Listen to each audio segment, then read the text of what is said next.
കഴിഞ്ഞ അധ്യായത്തിൽ നമ്മൾ ശൗനകാദി ഋഷികൾ സൂത ഗോസ്വാമിയുടെ 6 ചോദ്യങ്ങൾ ചോദിക്കുന്നതായിട്ട് നമ്മൾ കണ്ടിരുന്നു. അപ്പോൾ ചോദ്യങ്ങൾ എന്തൊക്കെയാണ് എന്നുള്ളത് ആർക്കെങ്കിലും ഭക്തർക്ക് പറയാൻ സാധിക്കുമെങ്കിൽ നല്ലതായിരുന്നു. അതിനുശേഷം നമുക്ക് അടുത്ത ചോദ്യം. പ്രഭുജി ഹരേ കൃഷ്ണ. പ്രണാം പ്രഭുജി, ഹരേ കൃഷ്ണ. പ്രണാം, പറയൂ.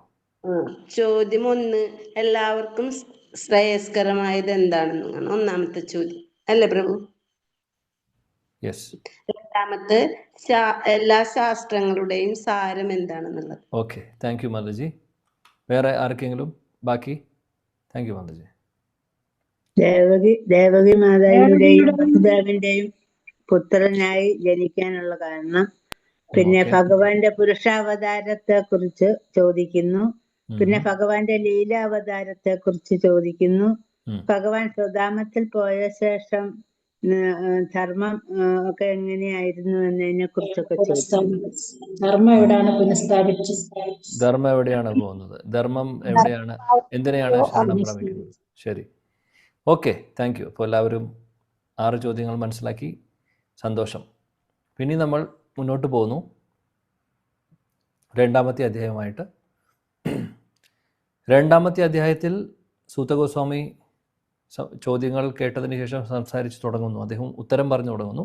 എന്നാൽ നേരത്തെ നമ്മൾ പറഞ്ഞതുപോലെ എല്ലാ ഉത്തരങ്ങളും ഈ അധ്യായത്തിലില്ല. പല സ്ഥലങ്ങളിലായിട്ട് ഭാഗവതത്തിൽ പറയുന്നു. എന്നാൽ കുറച്ച് കാര്യങ്ങളൊക്കെ നമ്മൾ കാണുന്നതായിരിക്കും മുന്നോട്ട്. ഇവിടെ ശ്രീല സൂത ഗോസ്വാമി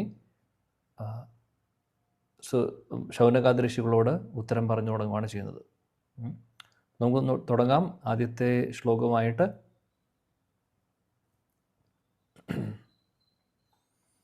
വ്യാസോവാച, വ്യാസദേവൻ പറയുന്നു, ഇതി സംപ്രശ്ന സംഹൃഷ്ടോ വിപ്രാനാം രൗമഹർഷണൈഃ പ്രതിപൂജ്യാവചസ്തേഷാം പ്രവക്തും ഉപചക്രമേ. ഇതി സംപ്രശ്ന സംഹൃഷ്ടോ വിപ്രാനാം രൗമഹർഷണൈഃ പ്രതിപൂജ്യാവചസ്തേഷാം പ്രവക്തും ഉപചക്രമേ. ഓക്കെ, ജി കെ നായർ പ്രഭു. കൃഷ്ണ പ്രഭു, പ്രണാം പ്രഭു. ഓം ശ്രീ ഗുരുഭ്യോ നമഃ. ഓം നമോ ഭഗവതേ വാസുദേവായ. അധ്യായം 2, ദിവ്യത്വവും ദിവസേവനവും. ശ്ലോകം 1. വ്യാസ ഉവാച, ഇതി സംപ്രശ്ന സംഹൃഷ്ടോ വിപ്രാണാം രൗമഹർഷിണീഃ പ്രതിപൂജ്യാവതസ്തേഷാം പ്രവക്തും ഉപചക്രമേ. കൃഷ്ണ പ്രഭു. Thank you. വരദ മാതാജി ഉണ്ടെങ്കിൽ വിവർത്തനമാക്കൂ.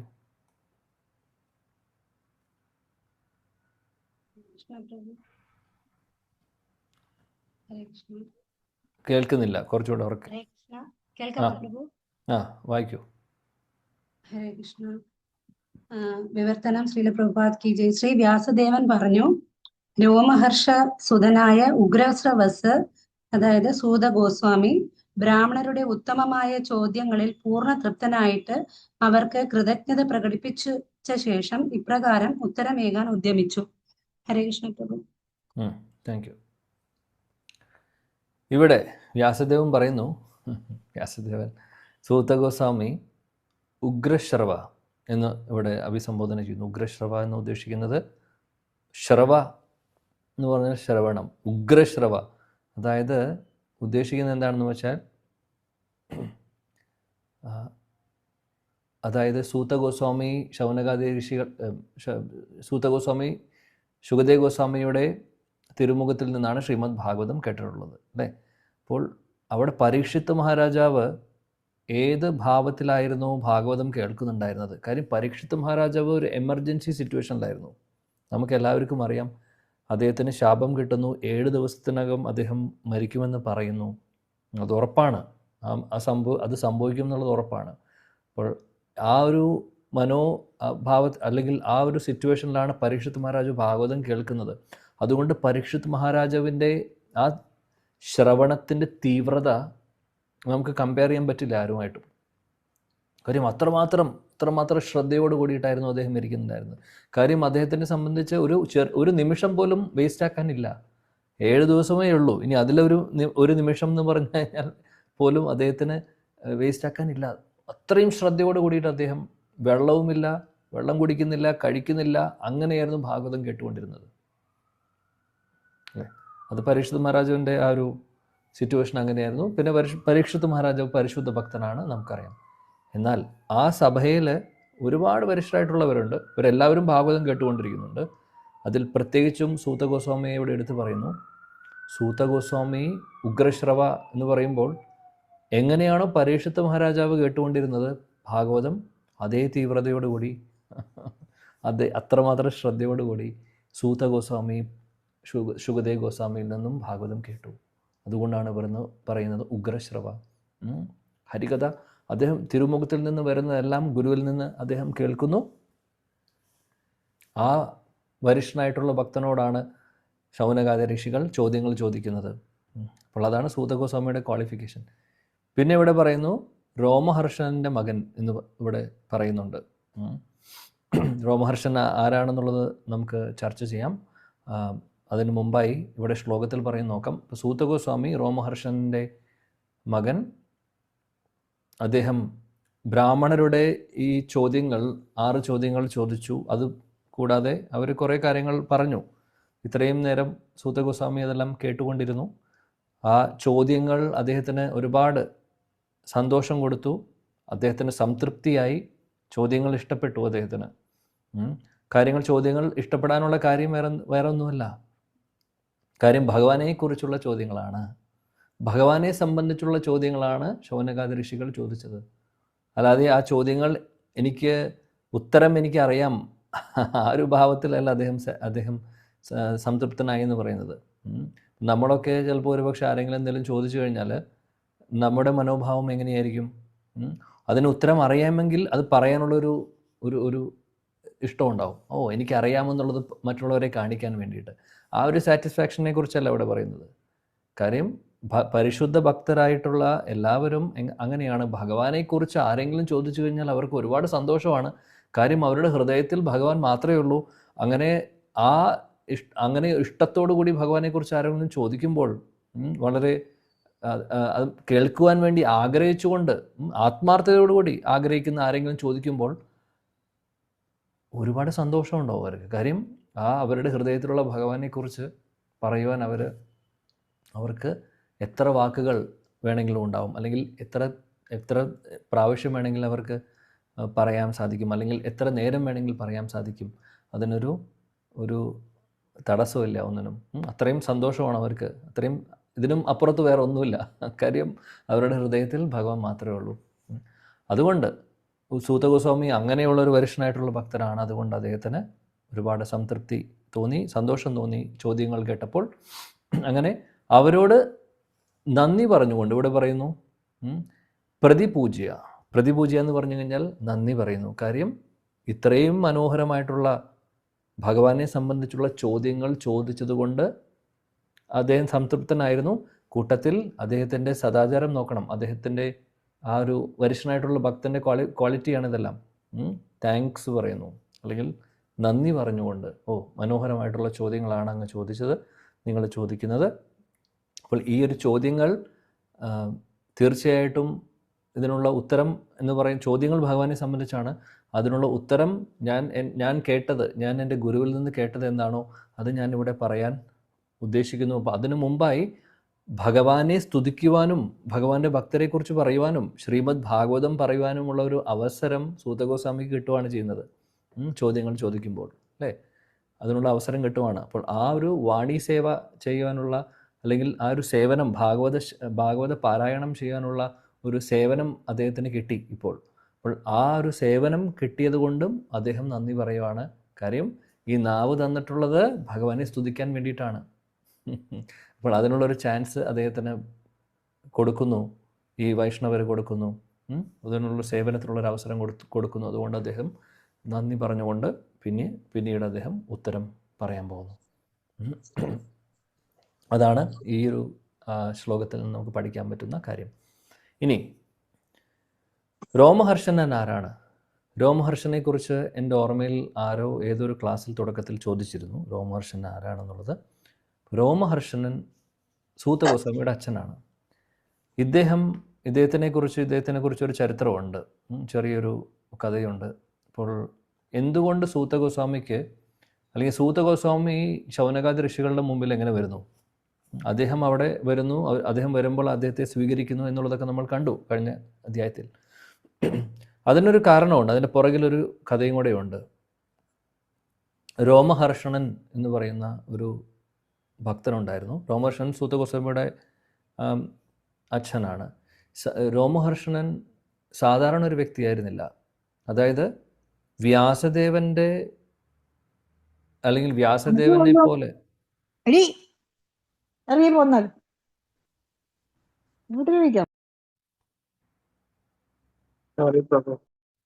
ഓക്കെ, ഞാൻ എന്തായാലും ഓക്കെ അൺമ്യൂട്ട് ചെയ്തിട്ടുണ്ട്, അല്ല മ്യൂട്ട് ചെയ്തിട്ടുണ്ട് എല്ലാവരെയും. ഓക്കെ,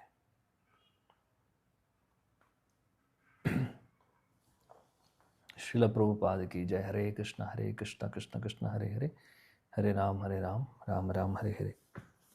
രോമഹർഷണൻ അദ്ദേഹം സാധാരണ ഒരു വ്യക്തിയായിരുന്നില്ല. വ്യാസദേവൻ വേദങ്ങൾ എഴുതിയതിന് ശേഷം വേദങ്ങളുടെ ഓരോ വേദങ്ങൾ അദ്ദേഹം ഓരോ ഋഷിവര്യന്മാരെ ഏൽപ്പിക്കുന്നുണ്ട്. അതിന് ക്വാളിഫൈഡ് ആയിട്ടുള്ള ആൾക്കാർ, പൈല ഋഷിയെ ഏൽപ്പിക്കുന്നു, അതേപോലെ വേറെ ഋഷിമാരെ ഏൽപ്പിക്കുന്നുണ്ട്. ഓരോ വേദങ്ങൾ, 4 വേദങ്ങളും. കാര്യം എന്തുകൊണ്ട് ഏൽപ്പിക്കുന്നു? കാര്യം വ്യാസദേവൻ ഇതിനെ 4ആയിട്ട് ഡിവൈഡ് ചെയ്യുന്നു. 4ആയിട്ട് വേദങ്ങളെ ഡിവൈഡ് ചെയ്തതിന് ശേഷം ഓരോ ഋഷിവര്യന്മാരെ ഏൽപ്പിക്കുന്നു. അവർ അത് പഠിച്ച് അതിൽ മാസ്റ്റർ ആയതിനു ശേഷം അവരുടെ ശിഷ്യന്മാർ, അത് ഫോളോവേഴ്സും ശിഷ്യരും അവർ കൊണ്ടുവരുന്നു. അങ്ങനെ ഈ ഒരു വേദങ്ങൾ എല്ലായിടത്തും എത്തിക്കുവാൻ വേണ്ടിയിട്ടുള്ള, അങ്ങനെ അതിനു വേണ്ടിയിട്ടാണ് അദ്ദേഹം അങ്ങനെ ചെയ്തത്. അപ്പോൾ രോമഹർഷണൻ ആ കൂട്ടത്തിലൊരു വ്യക്തിയാണ്. അപ്പോൾ ഒന്ന് മനസ്സിലാക്കണം എത്രമാത്രം പ്രധാനപ്പെട്ട ഒരു വ്യക്തിയാണ് എന്നുള്ളത്. രോമഹർഷനെ ഏൽപ്പിക്കുന്നത് എന്തായിരുന്നു? പുരാണങ്ങളാണ്. രോമഹർഷന് അതോറിറ്റി കൊടുക്കുന്നു ആര്? വ്യാസദേവൻ. ഇനി നിന്റെ ഉത്തരവാദിത്വമാണ്, രോമഹർഷനോട് പറയുന്നത്, രോമഹർഷൻ്റെ ഉത്തരവാദിത്വമാണ് പുരാണങ്ങൾ പഠിക്കുക, അത് പാരായണം ചെയ്യുക, മറ്റുള്ളവർക്ക് പറഞ്ഞു കൊടുക്കുക. ആ പുരാണങ്ങളിൽ വരുന്നതാണ് ശ്രീമദ് ഭാഗവതം, മറ്റുള്ള പുരാണങ്ങളെല്ലാം. അങ്ങനൊരു പൊസിഷനുള്ള വ്യക്തിയായിരുന്നു രോമഹർഷണൻ. എന്നാൽ ഒരു ചെറിയൊരു പ്രശ്നമുണ്ടായിരുന്നു അദ്ദേഹത്തിന്. അദ്ദേഹത്തിന് കുറച്ച് അഹങ്കാരമുണ്ടായിരുന്നു. അറിവ് നല്ലവണ്ണം ഉണ്ടായിരുന്നു. പുരാണങ്ങളെ ഏൽപ്പിച്ചിട്ടുള്ള, വ്യാസദേവൻ നേരിട്ട് ഏൽപ്പിച്ചു കൊടുത്തിട്ടുള്ള ഒരു വ്യക്തിയാണ് രോമഹർഷണൻ. അപ്പോൾ അദ്ദേഹത്തിൻ്റെ പൊസിഷൻ നമുക്ക് മനസ്സിലാവും, അത്രമാത്രം വലുതാണ്. എന്നാൽ അതിൻ്റെ ഒരു ചെറിയൊരു അഹംഭാവം അദ്ദേഹത്തിനുണ്ടായിരുന്നു. അപ്പോൾ ഒരിക്കൽ എന്ത് സംഭവിക്കുന്നു? ഇതേപോലെ ഋഷിവര്യന്മാർ, ശൗനകാദി ഋഷികൾ ഇരിക്കുന്ന സമയത്ത്, ആക്ച്വലി രോമഹർഷനായിരുന്നു അവിടെ വ്യാസാസനത്തിൽ ഇരിക്കുന്നത്. അപ്പോൾ അദ്ദേഹം ഇരിക്കുന്ന സമയത്ത് ഭാഗവതം പറഞ്ഞു തുടങ്ങുന്നു. ആ സമയത്ത് നമ്മുടെ കൃഷ്ണൻ്റെ സഹോദരൻ ബലരാമൻ അവിടെ വരുന്നു. നമുക്കറിയാം ബലരാമൻ ഇങ്ങനെ പല യാത്രകളും ചെയ്യുന്ന കൂട്ടത്തിൽ ഇവിടെ നൈമിഷാരണ്യത്തിൽ വരുവാണ്. അപ്പോൾ രോമഹർഷൻ ഇരിക്കുന്നു, ഒരുപാട് ഋഷിവര്യന്മാർ ഇരിക്കുന്നുണ്ട് ഭാഗവതം കേൾക്കാൻ വേണ്ടി. ഇദ്ദേഹം വ്യാസാസനത്തിൽ ഇരിക്കുന്നുണ്ട്, ഭാഗവതം പറയുന്നു, ഹരികഥ പറയുവാണ്, കൃഷ്ണകഥ പറഞ്ഞുകൊണ്ടിരിക്കുക. ആ സമയത്ത് ബലരാമനെ കണ്ടപ്പോൾ എല്ലാവരും, സഭയിലുണ്ടായിരുന്ന എല്ലാവരും എഴുന്നേറ്റ് നിന്നു, അദ്ദേഹത്തെ ആദരിച്ചു, അദ്ദേഹത്തോട് ബഹുമാനം കാണിച്ചു. കാര്യം ബലരാമൻ പരമദൈവത്വം പുരുഷനാണ്. മാത്രമല്ല അദ്ദേഹം ആദിഗുരുവാണ്. ബലരാമൻ്റെ പൊസിഷൻ നമുക്ക് പറയേണ്ട ആവശ്യമില്ല. എല്ലാവരും എഴുന്നേറ്റ് നിന്നു, ഒരാളൊഴികെ. രോമഹർഷൻ മാത്രം എഴുന്നേറ്റില്ല. മാത്രമല്ല അദ്ദേഹം ബഹുമാനിച്ചില്ല. അദ്ദേഹം ബലരാമൻ വന്നതായിട്ട് അദ്ദേഹം മൈൻഡ് ചെയ്തില്ല. അദ്ദേഹം അവിടെ ആ ഒരു അഹംഭാവത്തോടു കൂടി തന്നെ വ്യാസാസനത്തിലിരുന്ന് ഹരികഥ പറഞ്ഞുകൊണ്ടിരിക്കുന്നു.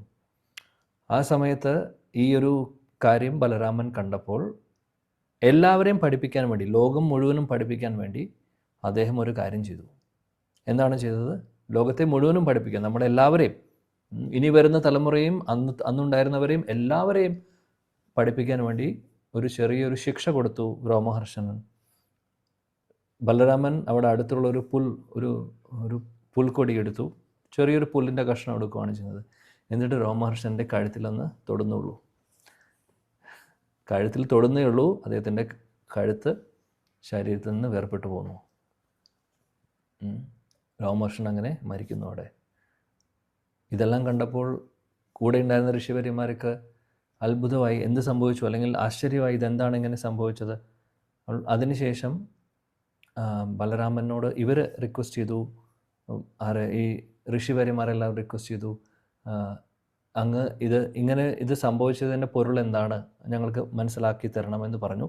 രണ്ടാമത് പറഞ്ഞു, ഞങ്ങൾ ഇവിടെ യജ്ഞം ചെയ്യാനിരിക്കുകയാണ്, ഭാഗവത ശ്രവണ കീർത്തനമാണ് കലിയുഗത്തിലെ യജ്ഞം. എപ്പോൾ ദ്വാപരയുഗം കഴിഞ്ഞ് കലിയുഗം ആരംഭിക്കുന്ന സന്ധി സമയമാണ് ഇതെല്ലാം. നമ്മൾ ഇന്നലെ പറഞ്ഞിരുന്നു. അപ്പോൾ നമുക്കറിയാം കൃഷ്ണൻ്റെ അവതാരവും ബലരാമനോ അവതരിച്ചിട്ടുള്ളതൊക്കെ ദ്വാപരയുഗത്തിൻ്റെ അവസാന സമയത്താണ്. അപ്പോൾ അതായത് അത് കഴിഞ്ഞ് ഉടനെ തന്നെ കലിയുഗം ആരംഭിക്കുന്നുണ്ട്. അപ്പോൾ ആ സന്ധി സമയത്താണ്. കലിയുഗത്തിലെ ആളുകൾക്ക് യുഗധർമ്മമായിട്ടുള്ള ശ്രവണ കീർത്തന യജ്ഞം ഞങ്ങൾ നടത്താൻ ആഗ്രഹിക്കുന്നു. അതിൻ്റെ ഭാഗമായിട്ട് രോമഹർഷണൻ ഭാഗവതം പറയുമായിരുന്നു, അല്ലെങ്കിൽ കൃഷ്ണകഥ പറയുമായിരുന്നു. ഇനി ആ ഒരു യജ്ഞം മുന്നോട്ട് കൊണ്ടുപോകാൻ ആരുണ്ട് എന്ന് ചോദിക്കും. ആ സമയത്ത് ബലരാമൻ പറയും, നിങ്ങൾ വിഷമിക്കേണ്ട കാര്യമില്ല, ക്വാളിഫൈഡ് ആയിട്ടുള്ളൊരു വ്യക്തിയുണ്ട്, വേറെ ആരുമല്ല, രോമഹർഷൻ്റെ മകൻ തന്നെയാണ്. രോമഹർഷൻ്റെ മകൻ സൂത വരിഷ്ഠനായിട്ടുള്ളൊരു ഭക്തനാണ്. ശുകദേവ് ഗോസ്വാമിയിൽ നിന്ന് നേരിട്ട് ഭാഗവതം കേട്ടിട്ടുള്ളതാണ്. അപ്പോൾ എല്ലാം കൊണ്ടും ക്വാളിഫൈഡ് ആയിട്ടുള്ള ഒരു വ്യക്തിയാണെന്ന് അദ്ദേഹം പറയുന്നു. അപ്പോൾ നമ്മളപ്പോൾ വിചാരിക്കരുത് ഇതൊക്കെ നടന്നത് പരീക്ഷിത്ത് മഹാരാജാവ് പോയതിന് ശേഷം. അപ്പോൾ ചിലപ്പോൾ ഒരു ക്രോണോളജിക്കൽ ഓർഡറും നമ്മൾ വർഷങ്ങളും ഒക്കെ നോക്കുമ്പോൾ ഒരു കൺഫ്യൂഷൻ വരേണ്ട ആവശ്യമില്ല. ഭഗവാന്റെ ലീലകൾ ചില സമയങ്ങളിൽ നമ്മളറിയാം പല കൽപ്പങ്ങളിലെ ലീലകൾ ഒരുമിച്ച് വരുന്നതായിട്ട് കാണാം. പരീക്ഷിത്ത് മഹാരാജാവ് ഉള്ള സമയത്ത് അദ്ദേഹത്തിൻ്റെ അവസാനം എന്ന് പറയുമ്പോൾ നമ്മൾക്ക് ചിന്തയിൽ വരുന്നത് എന്താണ്? അപ്പോൾ ഓൾറെഡി പാണ്ഡവർ പോയി, ഓൾറെഡി കൃഷ്ണൻ പോയി, കൃഷ്ണൻ പോകുന്നതോടുകൂടി പാണ്ഡവർ പോകുന്നു. അതിനുശേഷം പരീക്ഷിത്ത് മഹാരാജാവ് ഭരണത്തിൽ വരുന്നത്. ആ സമയത്ത് പാണ്ഡവർ ആരുമില്ല. അവർ പോയതിനു ശേഷം യുധിഷ്ഠിര മഹാരാജാവ് പരീക്ഷത്തിനെ ഏൽപ്പിച്ചിട്ടാണ് പോകുന്നത്. അത് കഴിഞ്ഞ് പരീക്ഷിത്ത് മഹാരാജാവ് കുറച്ച് വർഷം ഭരിക്കുന്നു. അതിനുശേഷം അദ്ദേഹം ഈ ശാപം കിട്ടുന്നതും അദ്ദേഹത്തിൻ്റെ ഈ ഭാഗവതം ഉണ്ടാകുന്നതൊക്കെ. അപ്പോൾ ഇതും അതും കൂടെ റിലേഷൻ എങ്ങനെയാണെന്നൊക്കെ നമുക്ക് ചിന്തയിൽ വരാം. അപ്പോൾ ഭാഗവതം എപ്പോഴും ഹരികഥ കേൾക്കുമ്പോൾ നമ്മൾ മനസ്സിലാക്കണം, ചില ഡീറ്റെയിൽസ് എല്ലാം പല കൽപ്പങ്ങളിൽ നടന്നതും പല ലീലകളും ഒരുമിച്ച് നമ്മൾ പറയാറുണ്ട്. കാര്യം അങ്ങനെ ഒരു ഹിസ്റ്ററിയും കൂടെ നമ്മൾ മനസ്സിലാക്കണം എപ്പോഴും. അപ്പോൾ ചില കാര്യങ്ങൾ നമ്മൾ ഇത് കഴിഞ്ഞാൽ അത് എന്ന് പറഞ്ഞ് നമുക്ക് 1 കഴിഞ്ഞാൽ 2, 3 കഴിഞ്ഞാൽ 4 എന്ന് പറയുന്ന പോലെ പറയാൻ സാധിച്ചുകൊള്ളണമെന്നില്ല. കൽപ്പഭേദങ്ങളും ഉണ്ടാവും, പല ഡീറ്റെയിൽസിലും വ്യത്യാസം ഉണ്ടാവും. അപ്പോൾ അത് അങ്ങനെയാണ് മനസ്സിലാക്കേണ്ടത്. എന്താണെങ്കിലും സൂത ഗോസ്വാമി ക്വാളിഫൈഡ് ആയിട്ടുള്ളൊരു വ്യക്തിയാണ്. അപ്പോൾ അങ്ങനെ ഒരു ക്വാളിഫൈഡ് ആയിട്ടുള്ള ഒരാൾ നിങ്ങൾക്ക് ഭാഗവതം പറഞ്ഞു തരാനും ഉണ്ടാവുമെന്ന് പറഞ്ഞു. അതിനുശേഷം ഈ സംഭവിച്ച രോമഹർഷനെ ഇങ്ങനെ ശിക്ഷിച്ചതിൻ്റെ പൊരുൾ എന്താണെന്ന് ചോദിക്കുമ്പോൾ ആക്ച്വലി ആ സമയത്ത് ഇവരെല്ലാവർക്കും വിഷമമായി. ആ ഋഷിവര്യന്മാർക്കും ബലരാമനോട് പറഞ്ഞു. ബലരാമനും വിഷമമായി. കാര്യം ഇവർക്ക് വിഷമമായെന്ന് കണ്ടപ്പോൾ. കാര്യം അവർ യജ്ഞം ചെയ്യാനിരിക്കുകയാണ്, സങ്കീർത്തന യജ്ഞം, ശ്രവണ യജ്ഞം നടന്നുകൊണ്ടിരിക്കുകയാണ്. ആ സമയത്താണ് ബലരാമൻ പറഞ്ഞു, ആക്ച്വലി ഇത് വലിയൊരു പാഠം പഠിപ്പിക്കാൻ വേണ്ടിയിട്ടാണ്. കാര്യം രോമഹർഷൻ അത്രയും വരിഷ്ഠനായിട്ടുള്ള അല്ലെങ്കിൽ അത്രയും വലിയൊരു പൊസിഷനുള്ളൊരു വ്യക്തിയാണ്. വ്യാസദേവൻ്റെ ആ ഒരു ലെവലിലൊക്കെ വരുന്ന, അല്ലെങ്കിൽ അദ്ദേഹത്തിന് അത്രയും വിശ്വസിക്കാവുന്ന കുറച്ച് ഋഷിവര്യന്മാരിലുള്ള ഒരു വ്യക്തിയാണ് രോമഹർഷണൻ. ആ പൊസിഷനിലിരിക്കുന്ന ഇദ്ദേഹം, അങ്ങനെ ഇരിക്കുന്ന ഒരു അദ്ദേഹം വ്യാസാസനത്തിലിരുന്ന് ഭഗവാനെക്കുറിച്ച് പറയാൻ അത്രയും ഒരു പൊസിഷൻ വൈസ് നോക്കുമ്പോൾ സാധിക്കുന്ന ഒരു വ്യക്തി, അങ്ങനെയുള്ള ഒരു വ്യക്തിക്ക് ഒരിക്കലും അഹംഭാവം പാടില്ല എന്നുള്ളത്. കാര്യം വ്യാസാസനത്തിലിരുന്ന് കൃഷ്ണനെക്കുറിച്ച് പറയുമ്പോൾ, ഹരികഥ പറയുമ്പോൾ അവിടെ അഹംഭാവവും അഹങ്കാരവും അല്ല വേണ്ടത്. ഒരു സേവകൻ്റെ മനോഭാവത്തിലായിരിക്കണം അത് പറയേണ്ടത്. കാര്യം ആ ഒരു ആസനത്തിന് ഒരുപാട് പ്രാധാന്യമുണ്ട്, ഒരുപാട് പ്രസക്തിയുണ്ട്. അത് സാധാരണ ഒരു കാര്യമല്ല. അപ്പോൾ അങ്ങനെ ആ ഒരു പൊസിഷനിലിരിക്കുന്ന ആൾ, ഇത്രയും വലിയൊരു പൊസിഷൻ ഉള്ള ഒരു വ്യക്തി ഒരിക്കലും ഇങ്ങനെ മിസ്ബിഹേവ് ചെയ്യാൻ പാടില്ല എന്ന് പറഞ്ഞു. കാര്യം ബലരാമൻ അദ്ദേഹം ഞാൻ ഗുരുവാണ്, ഞാൻ ഭഗവാന്റെ സ്ഥാനമുള്ള, അല്ലെങ്കിൽ ഞാൻ ഭഗവാനാണെന്നുള്ള രീതിയിലല്ല പറയുന്നത്. കാര്യം ബലരാമൻ ആദി ഗുരുവാണ്, ഒരു സംശയമില്ല കാര്യത്തിൽ. ആദി ഗുരു എന്ന് പറഞ്ഞു കഴിഞ്ഞാൽ അഖണ്ഡ ഗുരുതത്വമാണ് ബലരാമൻ. ആ ഗുരുതത്വം എന്ന് പറയുന്നത് വരുന്നത് ബലരാമനിൽ നിന്നാണ്. കാര്യം ഗുരുവിൻ്റെ ഭാവം എന്ന് പറഞ്ഞാൽ എന്താണ്? ഭഗവാനെ സേവിക്കുക എന്നുള്ളതാണ്. ഗോപി ഭർത്തു പദകമയൂർ ദാസദാസാനുദാസ്. സേവനം ചെയ്യുന്ന അല്ലെങ്കിൽ സേവകരുടെ മനോഭാവമാണ് ഗുരുവിനുള്ളത്, അല്ലേ? നമ്മുടെ ഗുരുജനങ്ങളെ എടുത്താലും നമുക്കറിയാം, അവരെപ്പോഴും സർവീസാണ് അവരുടെ ഗുരുവിനെ സെർവ് ചെയ്യുന്നു, ഭഗവാനെ സെർവ് ചെയ്യുന്നു. ഇതാണ് അവർ ചെയ്യുന്നത്. അപ്പോൾ ഈ സേവനം എന്ന് പറയുന്നത് അതിൻ്റെ അഖണ്ഡ തത്വം, ഈ ഗുരുതത്വം തന്നെ വരുന്നത് ബലരാമനിൽ നിന്നാണ്. കാര്യം അദ്ദേഹത്തെ പോലെ കൃഷ്ണനെ സേവിക്കുന്ന വേറെ ആരുമില്ല. അദ്ദേഹത്തിൻ്റെ ഗുരുവും കൃഷ്ണൻ, അദ്ദേഹത്തിൻ്റെ എല്ലാം കൃഷ്ണനാണ്. അപ്പോൾ ഇന്നലെ നമ്മൾ പറഞ്ഞിരുന്നു ബലരാമൻ എങ്ങനെയൊക്കെയാണ് 5 ഭാവത്തിൽ 5 രസത്തിൽ കൃഷ്ണനെ സേവിക്കുന്നു എന്നുള്ളത്. അങ്ങനെ ഒരു ഭക്തൻ വേറെ ആരും ചെയ്യുന്നില്ല. അതുകൊണ്ട് തന്നെയാണ് അഖണ്ഡ ഗുരുതത്വമായിട്ട് ബലരാമനെ നമ്മൾ മനസ്സിലാക്കുന്നത്. അതേപോലെ ഭഗവാന്റെ ആദിത്യ വിസ്തരണം കൂടിയാണ്. അപ്പോൾ ആ ഒരു പൊസിഷനിലിരിക്കുന്ന വ്യക്തിയാണ്. അപ്പോൾ അതുകൊണ്ട് അദ്ദേഹത്തിന് നമ്മളെല്ലാവരും പഠിപ്പിക്കണം. പല പല പാഠങ്ങളും പഠിപ്പിക്കാൻ വേണ്ടി ഇതുപോലെ പല ലീലകളും നടക്കും. അങ്ങനെയാണ്, അതാണ് രോമഹർഷൻ്റെ കഥ. ഇപ്പോൾ വലിയൊരു പാഠമാണ് പഠിപ്പിക്കുന്നത്. ഹരികഥ പറയുന്ന ആളുകൾ വ്യാസാസ്ഥലിരിക്കുന്നവരെന്ന് മാത്രമല്ല, അങ്ങനെ അതായത് എല്ലാവരുടെ മുമ്പിൽ ഒരു ആദരവ് കൊടുക്കുന്ന അല്ലെങ്കിൽ ഒരു പൊസിഷനുള്ളൊരു വ്യക്തി, ഒരു ലീഡർ ആവട്ടെ അല്ലെങ്കിൽ ഒരു ഗുരു ആവട്ടെ, വരിഷ്ഠനായിട്ടുള്ള ഭക്തൻ്റെ അല്ലെങ്കിൽ ആ ഒരു പൊസിഷനുള്ള ഒരാളാവട്ടെ, മറ്റുള്ളവരെ ഫോളോ ചെയ്യുന്ന ആളുകളൊക്കെ, അവരൊക്കെ വളരെയധികം ശ്രദ്ധിക്കേണ്ടതാണ്. അവരൊക്കെ സദാചാരങ്ങൾ വേണ്ട രീതിയിൽ പാലിക്കണം എന്നുള്ള തത്വം ആരെ പഠിപ്പിക്കുന്നു? ബലരാമൻ ഇതിലൂടെ പഠിപ്പിക്കുകയാണ് ചെയ്യുന്നത്. നമ്മൾ പലതവണ പറഞ്ഞിട്ടുണ്ട്, സദാചാരം വളരെ ഇമ്പോർട്ടൻ്റ് ആണെന്നുള്ളത്. ഒരു ഭക്തൻ അല്ലെങ്കിൽ അറിവുണ്ടാവുക, സ്കോളറാവുക എന്നുള്ളതിൽ കാര്യമില്ല.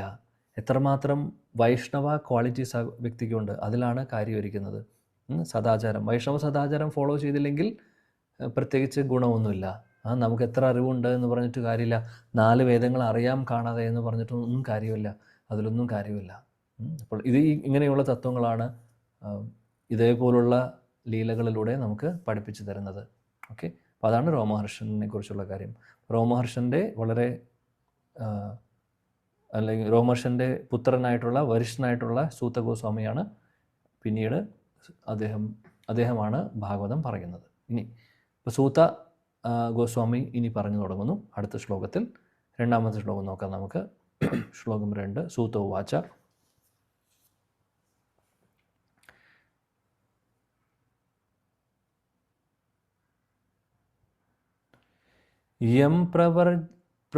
യം പ്രവർജന്തം അനുപേതമപേതകൃത്യം ദ്വൈപായനോ വിരഹ കാതര ആജുഹാവ പുത്രേതി തന്മയതായ തരവോഭിനേന്ദുസ് തം സർവഭൂതഹൃദയം മുനിം ആനതോസ്മി. ഓക്കെ, ശ്ലോകം വായിക്കാം. നിഷ സുരേഷ് മാതാജി ഉണ്ടോ?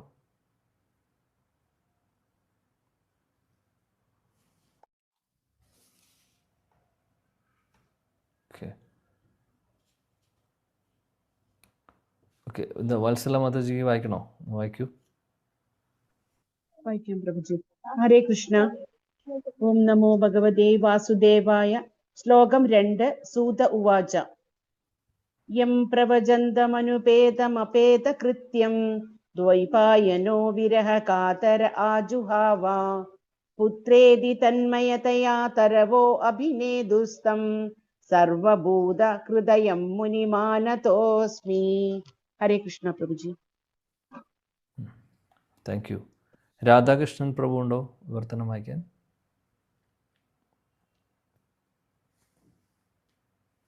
ഓക്കെ, രേണുക അനിൽകുമാർ മാതാജി.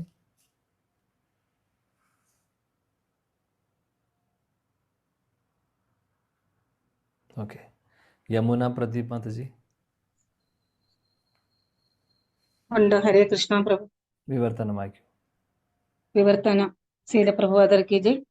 ശീലസൂത ഗോസ്വാമി അരുളി ചെയ്തു, ഏവരുടെയും ഹൃദയത്തിൽ പ്രവേശിക്കാൻ കഴിയുന്ന ആ ഋഷിശ്രേഷ്ഠനെ, അതായത് ശുകദേവ ഗോസ്വാമിയെ ഞാൻ സാദരം പ്രണമിക്കുന്നു.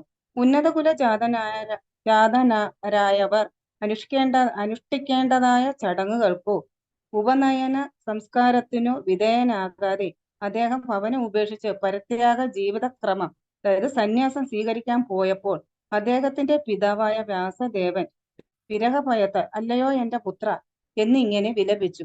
അതേ വിരഹഭാവത്തിൽ നിമഗ്നരായ വൃക്ഷങ്ങൾ മാത്രം ദുഃഖിതനായ ആ പിതാവിന് മറുപടി എന്നോണം പ്രതിധ്വനിച്ചു. ഹരേ കൃഷ്ണ പ്രഭു. ഹരേ കൃഷ്ണ.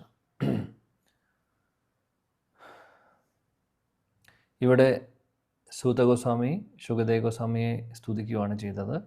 അദ്ദേഹത്തിൻ്റെ ഗുരു, അദ്ദേഹം ആരിൽ നിന്നാണ് ഭാഗവതം കേട്ടത്? ശുകദേവ് ഗോസ്വാമിയിൽ നിന്നാണ്. അപ്പോൾ ശുകദേവ് ഗോസ്വാമിയുടെ പാദങ്ങളിൽ നമസ്കരിച്ചുകൊണ്ടാണ് അദ്ദേഹം ഭാഗവതം തുടങ്ങുന്നത്. ഇത് വലിയൊരു ലെസണാണ് നമുക്കെല്ലാവർക്കും. നമ്മൾ ഭാഗവതം പറയാനോ അല്ലെങ്കിൽ കൃഷ്ണനെ ഭഗവാനെക്കുറിച്ച് പറയുവാനോ ഉള്ള ഒരു അധികാരവും ഒരു ക്വാളിഫിക്കേഷൻ നമുക്ക് ആർക്കുമില്ല. നമുക്ക് എന്തെങ്കിലും ഒരു അവസരം കിട്ടുന്നുണ്ടെങ്കിൽ അത് നമ്മുടെ ഗുരു നമുക്ക് തരുന്നതാണ്. ഗുരുവിൻ്റെ അനുഗ്രഹം കൊണ്ട് നമ്മൾ ഒരു നിമിത്തമായി മാറുന്നു അദ്ദേഹത്തിൻ്റെ കൈകളിൽ, അത്രയേ ഉള്ളൂ. അല്ലാതെ അതിൻ്റെ ക്രെഡിറ്റ് നമുക്കൊന്നുമില്ല. അതുകൊണ്ട് ആ ഒരു കാര്യം നമ്മൾ ഒരിക്കലും മറക്കാതിരിക്കുക. അതേപോലെ തന്നെ എന്ത് ചെയ്യുന്നേക്കാൾ മുമ്പും ഭഗവാനോടും ഗുരുവിനോടും പ്രഭുപാദനോടും ഒക്കെ നമ്മുടെ എല്ലാ ഗുരു പരമ്പരയിലുള്ള എല്ലാ ആചാര്യന്മാരുടെയും അനുഗ്രഹത്തോടു കൂടി അവരെ സ്തുതിച്ചുകൊണ്ട് അവരുടെ പാദങ്ങളിൽ നമസ്കരിച്ചുകൊണ്ട് അവരുടെ അനുഗ്രഹത്തിനായി നമ്മൾ പ്രാർത്ഥിച്ചുകൊണ്ടായിരിക്കണം തുടങ്ങേണ്ടത് എന്നുള്ളത് ഇത് വലിയൊരു ലെസണാണ്. ഈവൻ നമ്മൾ അതുകൊണ്ടാണ് ഭാഗവതം തുടങ്ങുന്നേക്കാൾ മുമ്പ് അല്ലെങ്കിൽ ഹരികഥ തുടങ്ങുന്നേക്കാൾ മുമ്പ് മംഗളാചരണം ചെയ്യുന്നത്. മംഗളാചരണത്തിൽ അവിടെ എല്ലാ ഭഗവാനെ സ്തുതിക്കുന്നുണ്ട്, ആദരവ് ഭഗവാനോട് ആ താങ്ക്സ് പറയുന്നു, റെസ്പെക്റ്റ് കാണിക്കുന്നു. ഗുരുവിനെയും ഗുരുജനങ്ങളെയും ആചാര്യന്മാരെയും എല്ലാവരെയും നമ്മൾ സ്തുതിക്കുന്നുണ്ട്, അല്ലേ? അപ്പോൾ അങ്ങനെ ചെയ്യുന്നത് കൊണ്ടാണ് ആ ഒരു ചെയ്യുന്നൊരു കാര്യം അല്ലെങ്കിൽ ഹരികഥ സക്സസ് ആവുന്നത്. അല്ലാതെ ആ ഇരിക്കുന്ന വ്യക്തിയുടെ ഒരു കഴിവാണെന്ന് നമ്മൾ വിചാരിക്കുകയാണെങ്കിൽ, നമ്മൾ അങ്ങനെ വിചാരിക്കുകയാണെങ്കിൽ അതിൽ ഒന്നുമില്ല. ശരിക്കും എല്ലാം അവരുടെ മഹാകൃപയാണ്. സൂത ഗോസ്വാമി ഇവിടെ പഠിപ്പിക്കുന്നു. ശുകദേവ് ഗോസ്വാമി അദ്ദേഹത്തിൻ്റെ പാദങ്ങളിൽ നമസ്കരിച്ചുകൊണ്ട് അദ്ദേഹം മുന്നോട്ട് പറയുന്നു. ശുകദേവ് ഗോസ്വാമി എല്ലാവരുടെ ഹൃദയത്തിലേക്ക് പ്രവേശിക്കും, അല്ലെങ്കിൽ എല്ലാവരുടെ ഹൃദയത്തിൽ ഉണ്ട് എന്നുള്ളത്. അതായത് എല്ലാവരുടെ ഹൃദയത്തിലേക്ക് പ്രവേശിക്കാൻ സാധിക്കുന്ന വ്യക്തിയാണ് ശുകദേവ് ഗോസ്വാമി എന്ന് പറയുന്നത് എന്തുകൊണ്ടാണെന്ന് വെച്ചാൽ അദ്ദേഹത്തിൻ്റെ ആ ഒരു ഭാഗവതം ആ ആചാര്യൻ ആയതുകൊണ്ട്. ഭാഗവത ആചാര്യനാണ് ശുകദേവ് ഗോസ്വാമി. ശുകദേവ് ഗോസ്വാമിയുടെ തിരുമുഖത്തിൽ നിന്ന് ശുഖമുഖാത് അമൃത ദ്രവ സംയുതം, ഭാഗവതം അങ്ങനെയാണ് വന്നിട്ടുള്ളത്, അല്ലേ? അപ്പോൾ ആ ശ്രീമദ് ഭാഗവതം എല്ലാവരുടെ ഹൃദയത്തിലേക്ക് കയറുന്നു, അല്ലെങ്കിൽ പ്രത്യേകിച്ചും ഭക്തരുടെ ഹൃദയത്തിൽ ആ ശ്രീമദ് ഭാഗവതം വരുന്നു. അത് എവിടെ നിന്ന് വരുന്നതാണ്? ശുകദേവ് ഗോസ്വാമിയുടെ തിരുമുഖത്തിൽ നിന്നാണ്. അപ്പോൾ ശുകദേവ് ഗോസ്വാമിയുടെ തിരുമുഖത്തിൽ നിന്ന് വരുന്ന ഭാഗവതം ഹൃദയത്തിലേക്ക് പ്രവേശിക്കുമെന്ന് പറയുന്ന പോലെ തന്നെ, അല്ലെങ്കിൽ അതുപോലെയാണ് ശുകദേവ് ഗോസ്വാമി ഹൃദയത്തിൽ പ്രവേശിക്കുന്നു എന്ന് പറയുന്നത്. രണ്ടും വ്യത്യാസമില്ല. അത് ആ ഒരു ഭാവത്തിലാണ് സൂത ഗോസ്വാമിയുടെ പറയുന്നത്. പിന്നെ പറയുന്നു, അദ്ദേഹം എല്ലാം ഉപേക്ഷിച്ച് പോകുമ്പോൾ ആരെക്കുറിച്ചാണ് പറയുന്നത്? ശുകദേവ് ഗോസ്വാമിയെക്കുറിച്ച്. അദ്ദേഹം വീട്ടിൽ നിന്ന് ഇറങ്ങിപ്പോവാണ് ചെയ്യുന്നത്. തുടക്കത്തിൽ നമ്മൾ ശുകദേവ് ഗോസ്വാമിയെക്കുറിച്ച് കൂടുതൽ ഡീറ്റെയിൽസ് വേറെ ഇനി മുന്നോട്ട് ഒരു ശ്ലോകങ്ങളിൽ വരുന്നുണ്ട്, അപ്പോൾ നമുക്ക് ചർച്ച ചെയ്യാം. ഇവിടെ ജസ്റ്റ് ഒന്ന് പറഞ്ഞ് ഞാൻ കൂടുതൽ എക്സ്പ്ലെയിൻ ചെയ്യുന്നില്ല, കാര്യം ഒരു സെക്ഷനുണ്ട്, ആ സമയത്ത് നമുക്ക് ഡിസ്കസ് ചെയ്യാം. ഇവിടെ പറയുന്നു, അദ്ദേഹം എല്ലാം ഉപേക്ഷിച്ച് പോകുന്നു, കാട്ടിലേക്ക് പോവുകയാണ് ചെയ്യുന്നത്. ശുകദേവ് ഗോസ്വാമിയുടെ ചരിത്രത്തിൽ ഒരു ചെറിയൊരു കാര്യം പറയുവാണെങ്കിൽ, അദ്ദേഹം 16 വർഷം അമ്മയുടെ ഗർഭപാത്രത്തിലായിരുന്നു. എന്നിട്ട് അദ്ദേഹം പുറത്ത് വരുന്നത് 16 വയസ്സുള്ള കുട്ടിയായിട്ടാണ്. അതിനുശേഷം അദ്ദേഹം പിന്നീട് ഒന്നും നോക്കുന്നില്ല, വീട്ടിലെ അച്ഛനെയും നോക്കുന്നില്ല, അമ്മയും നോക്കുന്നില്ല മീൻസ് അദ്ദേഹം പൂർണ്ണമായിട്ടും മുക്താവസ്ഥയിലാണ് പുറത്ത് വരുന്നത് തന്നെ. ഈ ലോകത്തിലെ ഒന്നുമായിട്ടൊരു ബന്ധവുമില്ല അദ്ദേഹത്തിന്. അങ്ങനെ അദ്ദേഹം വീട്ടിൽ നിന്ന് ഇറങ്ങി പോവുകയാണ് ചെയ്യുന്നത്. അങ്ങനെയാണ് സംഭവിക്കുന്നത്. ഇപ്പോൾ വ്യാസദേവൻ പിന്നീട് അദ്ദേഹത്തെ വിളിക്കുന്നതും പിന്നെ കഥകളുണ്ട്, നമുക്ക് പിന്നെ ചർച്ച ചെയ്യാം. ഇപ്പോൾ ഇവിടെ അദ്ദേഹം പോകുന്നു. ഇവിടെ പറയുന്നത് എന്താണെന്ന് വെച്ചാൽ, സൂത ഗോസ്വാമി പറയുന്നത് ഒരു ഉപനയന ചടങ്ങ് പോലും, കാര്യം ബ്രാഹ്മണൻ കുടുംബത്തിലാണ് ജനിച്ചിട്ടുള്ളത്. വ്യാസദേവൻ ബ്രാഹ്മണനാണ്, ഇദ്ദേഹം ശുകദേവ് ഗോസ്വാമി ബ്രാഹ്മണനാണ്. അപ്പോൾ എന്ന് ബ്രാഹ്മണർക്ക് സാധാരണ ഒരു ഉപനയന ചടങ്ങും കാര്യങ്ങളും ഉണ്ട്, പ്രത്യേകിച്ചും ഗുരുവിൽ നിന്ന് ദീക്ഷ കിട്ടുമ്പോൾ ഉപനയനമുണ്ട്. അപ്പോൾ ഇതൊന്നും ആക്ച്വലി ബ്രാഹ്മണന് അപ്ലിക്കബിൾ ആയിട്ടുള്ള കാര്യങ്ങളാണ്. പക്ഷേ ഇതൊന്നും ഇല്ലാതെ അദ്ദേഹം വീട്ടിൽ നിന്ന് പോവുകയാണ് ചെയ്യുന്നത്. അപ്പോൾ അദ്ദേഹം പോകുന്ന സമയത്ത് വ്യാസദേവൻ പുറകിൽ പോയി വിളിക്കുന്നുണ്ട് അദ്ദേഹത്തെ, മകനെ വിളിക്കുന്നുണ്ട്. പക്ഷേ അദ്ദേഹം ഒന്നും കേൾക്കുന്നില്ല. ഒന്നും കേൾക്കുന്നില്ല കാര്യം അദ്ദേഹം അതീന്ദ്രിയാവസ്ഥയിലാണ്. കൂടുതൽ വിവരങ്ങൾ നമ്മൾ വേറെ ഇനി വരുന്ന ശ്ലോകങ്ങളിൽ നമുക്ക് ചർച്ച ചെയ്യാം. എന്തുകൊണ്ട് എന്നുള്ളതൊക്കെ ഇതിന് കുറച്ച് ഡീറ്റെയിൽസും കൂടെ ഉണ്ട് അവിടെ, ആ സമയത്ത് നമുക്ക് ചർച്ച ചെയ്യാം. ഇത്രയും തൽക്കാലം മനസ്സിലാക്കുക. ഇവിടെ ശീല പ്രഭുപാദി പറയുന്നു, വർണ്ണാശ്രമ ധർമ്മത്തെക്കുറിച്ച് പറഞ്ഞു തുടങ്ങുന്നു. എന്നിട്ട് അവിടെ പറയുന്നു, വർണ്ണാശ്രമ ധർമ്മപ്രകാരം നമ്മൾ നേരത്തെ പറഞ്ഞ പോലെ ബ്രാഹ്മണൻ ആയിട്ട് ഉള്ള ഒരു ചടങ്ങുണ്ട് അതിന്. അതായത് ഒരു ഗുരുവിൽ നിന്ന് ദീക്ഷ കിട്ടുമ്പോൾ ബ്രാഹ്മണനായി ബ്രാഹ്മണ ദീക്ഷ കിട്ടുമ്പോൾ നമുക്ക് ഉപനയന ചടങ്ങുകളും കാര്യങ്ങളൊക്കെ ഉണ്ട്. അങ്ങനെയാണ് വേദങ്ങളൊക്കെ പഠിക്കുവാനും ശാസ്ത്രങ്ങൾ പഠിക്കുവാനും ഗുരുവിൽ നിന്ന് നമുക്ക് സാധിക്കുന്നത്. അങ്ങനെയാണ് ശിഷ്യൻ ഗുരുവിൽ നിന്ന് പഠിക്കുന്നത്. അപ്പോൾ ഇത് അതിൻ്റെ ഒരു പ്രോസസ്സാണ് ആക്ച്വലി. അതുകൊണ്ടാണ് പറയുന്നത് ദീക്ഷ എന്ന് പറയുന്നത് നമ്മുടെ രണ്ടാമത്തെ ജന്മം പോലെയാണ് എന്നുള്ളത്. ആദ്യത്തെ ജന്മം നമ്മുടെ പാരൻസ് അല്ലെങ്കിൽ മാതാപിതാക്കളിൽ നിന്ന് വരുന്നു. അതേപോലെ രണ്ടാമത്തെ ജന്മമാണ് ആക്ച്വലി, അതാണ് ആക്ച്വൽ ജന്മം. നമ്മുടെ പ്യൂരിഫിക്കേഷൻ നടക്കുവാണ്. കാര്യം ഗുരുവിനിൽ നിന്ന് ദീക്ഷ കിട്ടുമ്പോൾ അത് സംഭവിക്കുന്നു. അതാണ് പറയുന്നത്. അങ്ങനെയാണ് ദ്വിജർ ആവുന്നത്. ഇവിടെ പ്രഭുപാദ് പറയുന്നുണ്ട്, ഒരു ആധ്യാത്മിക ഗുരു വളരെ ആത്മാർത്ഥതയുള്ള ഒരു ശിഷ്യനെ ദീക്ഷ കൊടുക്കുമ്പോൾ, ഇവിടെ ഉദ്ദേശിക്കുന്നത് ബ്രാഹ്മണ ദീക്ഷയാണ്, ദീക്ഷ കൊടുക്കുമ്പോൾ ആ വ്യക്തി ദ്വിജനായി മാറുന്നു.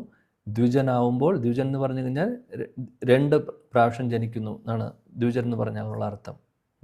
ആദ്യത്തെ ജന്മം നമ്മൾ പറഞ്ഞു മാതാപിതാക്കളുടെ ശരീരത്തിൽ നിന്ന്. രണ്ടാമത് ദീക്ഷ കിട്ടുമ്പോൾ നമ്മൾ പുതിയ ആളായി മാറുന്നു. അതുകൊണ്ട് തന്നെയാണ് ദീക്ഷയ്ക്ക് ശേഷം നമ്മുടെ പേര് മാറുന്നു. ശരിക്കും ഒരുപാട് വ്യത്യാസങ്ങൾ നമ്മൾക്ക് ശരിക്കും രണ്ടാമത്തെ ലൈഫാണ്. കാര്യം എങ്ങനെയോ ഏതോ ദിശയിലൂടെ ഭൗതിക ഇന്ദ്രിയ സുഖങ്ങളുടെ പുറകിൽ ഓടി നടക്കുന്നുണ്ടായിരുന്ന നമുക്ക് ദീക്ഷ ഗുരു തരുമ്പോൾ ശരിക്കും നമ്മുടെ ജീവിതം മൊത്തത്തിലായിട്ട് മാറുവാണ്. അപ്പോൾ രണ്ടാമത്തെ ഒരു ജന്മം പോലെയാണ്. ആ ഒരു തലത്തിൽ നമ്മൾ ചിന്തിച്ചാലും നമുക്ക് രണ്ടാമത്തെ ജന്മമാണ്.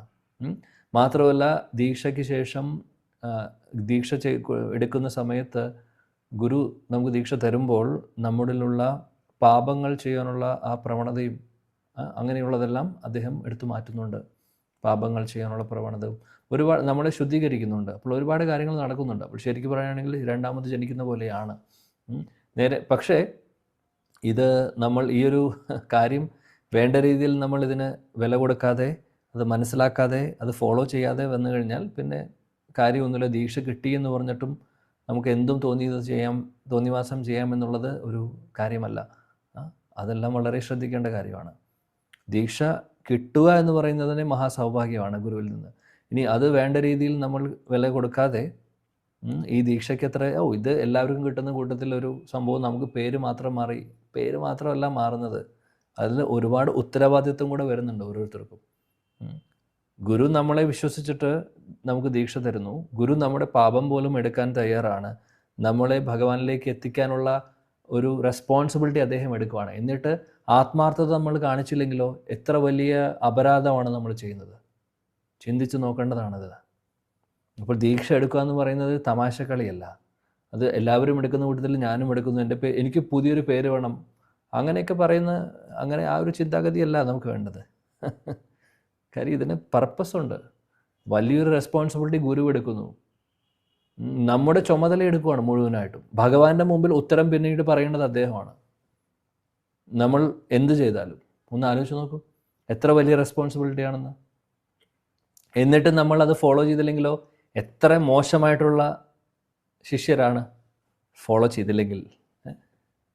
അതാണ്. അതുകൊണ്ട് വളരെയധികം റെസ്പോൺസിബിലിറ്റി ഗുരുവിനുമുണ്ട്. ഗുരുവിൻ്റെ റെസ്പോൺസിബിലിറ്റി നമ്മളെ ഭഗവാനിലേക്ക് എത്തിക്കുക എന്നുള്ളതും, നമ്മൾ എന്ത് ചെയ്യുന്നു അതിൻ്റെ ഉത്തരവാദിത്വം അദ്ദേഹത്തിന് ഭഗവാന്റെ മുമ്പിലുണ്ട്. ഉത്തരം പറയേണ്ടി വരും. എന്തുകൊണ്ട് ഈ വ്യക്തി ഇങ്ങനെ ചെയ്യുന്നു എന്ന് പറഞ്ഞാൽ ഗുരുവിനോടാണ് ചോദിക്കുക. ഗുരു അതിന് ഉത്തരം പറയണം, അല്ലേ? ഇപ്പോൾ ഉദാഹരണം പറയുകയാണെങ്കിൽ മാതാപിതാക്കളോട്, ഇപ്പോൾ ഒരു കുട്ടി കുറുമ്പ് കാണിച്ച സ്കൂളിൽ കാണിക്കുന്ന അല്ലെങ്കിൽ എന്തെങ്കിലും കാര്യങ്ങളൊക്കെ വന്നു കഴിഞ്ഞാൽ ചിലപ്പോൾ പാരൻസിനോട് ചോദിക്കും, നിങ്ങളാണ് ഇതിൻ്റെ ഉത്തരവാദി, അല്ലെങ്കിൽ നിങ്ങളിതിൻ്റെ ഉത്തരം പറയണം എന്ന് പറയുന്ന പോലെയാണ്. ആ ഒരു റെസ്പോൺസിബിലിറ്റി അദ്ദേഹം എടുക്കുന്നു. അപ്പോൾ കുട്ടികൾക്ക് റെസ്പോൺസിബിലിറ്റി തിരിച്ചുണ്ട്, വേണ്ട രീതിയിൽ പാരൻസ് പറയുന്നത് കേൾക്കുക എന്നുള്ളത്. അതേപോലെ നമുക്ക് വലിയ ഉത്തരവാദിത്വമുണ്ട് ഗുരു പറയുന്നത് കേട്ടുകൊണ്ട് അദ്ദേഹത്തിൻ്റെ നിർദ്ദേശങ്ങളും ആദേശങ്ങളും അദ്ദേഹത്തിൻ്റെ ഇൻസ്ട്രക്ഷൻസ് എല്ലാം ഫോളോ ചെയ്യുക എന്നുള്ളത് വളരെ ഇമ്പോർട്ടൻ്റ് ആണ്. പിന്നെ നിയമങ്ങൾ എന്തൊക്കെയാണ് പാലിക്കേണ്ടത് അതെല്ലാം പാലിക്കണം. ദീക്ഷ സമയത്ത് നമ്മൾ കൊടുക്കുന്ന വാക്കുകളും പ്രതിജ്ഞകളും ഒക്കെ നമ്മൾ പാലിക്കണം. അങ്ങനെയാണ് ഒരു ശരിയായിട്ടുള്ള ഒരു ശിഷ്യൻ. അല്ലെങ്കിൽ നമ്മൾ ആ ഒരു യോഗ്യതയില്ല, അങ്ങനെ ഒരു കാര്യം ചെയ്യേണ്ട ആവശ്യമില്ല. കാര്യം ഗുരുവിനെ നമ്മൾ ബുദ്ധിമുട്ടിക്കുകയാണ് ചെയ്യുന്നത് ശരിക്കും. അപ്പോൾ ആ റെസ്പോൺസിബിലിറ്റിയുടെ കാര്യം നമ്മൾ ഓർക്കുക. ഇവിടെ അങ്ങനെ ആത്മാർത്ഥതയുള്ള ശിഷ്യർ, അവരെ നമുക്ക് ദ്വിജരെന്ന് വിളിക്കാം. ഇല്ലെങ്കിൽ വിളിക്കാൻ സാധിക്കില്ല. പ്രഭുപാദ് പറയുന്ന പോലെ ദ്വിജബന്ധു എന്ന് പറയും വേറെ സ്ഥലങ്ങളിൽ പറയാറ്. ദ്വിജബന്ധു എന്ന് പറഞ്ഞു കഴിഞ്ഞാൽ ആ ക്വാളിഫിക്കേഷൻ കിട്ടി, അല്ലെങ്കിൽ അതിനുള്ള അവസരം കിട്ടി, പക്ഷെ അത് ഫോളോ ചെയ്യുന്നില്ല. അങ്ങനെയുള്ള ദ്വിജരെന്ന് വിളിക്കാൻ സാധിക്കില്ല. ഇവിടെ പ്രഭുപാദ് ദ്വിജരെ കുറിച്ചാണ് പറയുന്നത്. ഇപ്പോൾ ദ്വിജൻ എന്ന് പറഞ്ഞാൽ അങ്ങനെ ബ്രാഹ്മണർ, ദീക്ഷ കിട്ടിയ അല്ലെങ്കിൽ ഗുരുവിൽ നിന്ന് ദീക്ഷ കിട്ടിയവർ, അങ്ങനെയുള്ളവർക്ക് വേദങ്ങൾ പഠിക്കുവാനൊക്കെ ഉള്ള അവസരം കിട്ടുന്നു. ഗുരു പഠിപ്പിച്ചു കൊടുക്കുന്നു. അങ്ങനെ കൂടുതൽ അവർ ഭക്തി മാർഗത്തിൽ മുന്നോട്ട് പോകുന്നു. അങ്ങനെ വിപ്ര, ആ ഒരു സ്റ്റേജിനെ പറയുന്നത് വിപ്ര എന്നാണ്. അതായത് വേദങ്ങളൊക്കെ പഠിക്കുന്ന, ഇവിടെ അതാണ് പറയുന്നത്. വിപ്ര എന്ന് പറഞ്ഞു കഴിഞ്ഞാൽ, വിപ്രൻ എന്ന് പറഞ്ഞു കഴിഞ്ഞാൽ വേദങ്ങളൊക്കെ പഠിക്കുന്ന ആ ഒരു സ്റ്റേജ്. ബ്രാഹ്മണ ദീക്ഷ കിട്ടുന്നു, അതിനുശേഷം വേദങ്ങൾ പഠിക്കുന്നു. ഇനി ആ വിപ്രൻ മെച്യൂറായിട്ട് വേദങ്ങളിൽ പറയുന്ന സാരാംശം മനസ്സിലാക്കുന്നു, ഭഗവാനെക്കുറിച്ച് മനസ്സിലാക്കുന്നു, ശരിയായിട്ടുള്ള തത്വങ്ങളൊക്കെ മനസ്സിലാക്കുന്നു. അങ്ങനെ കൂടുതൽ അവർ ഭക്തിമാർഗത്തിൽ മുന്നോട്ട് പോയി അതിൽ മെച്യൂരിറ്റി വരുമ്പോഴാണ് വൈഷ്ണവ സ്റ്റേജിലേക്ക് എത്തുന്നതെന്ന് പ്രഭുപാദ് പറയുന്നു.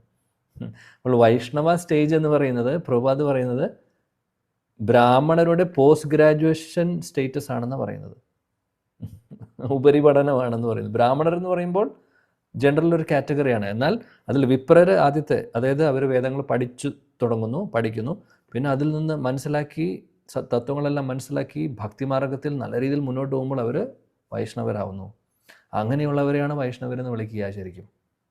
നമ്മൾ പലപ്പോഴും, കാര്യം വൈഷ്ണവരെന്ന് പറഞ്ഞാൽ സിമ്പിൾ ഡെഫിനേഷൻ എന്ന് പറഞ്ഞാൽ ആത്മസാക്ഷാത്കാരം നേടിയവർ എന്നാണ്.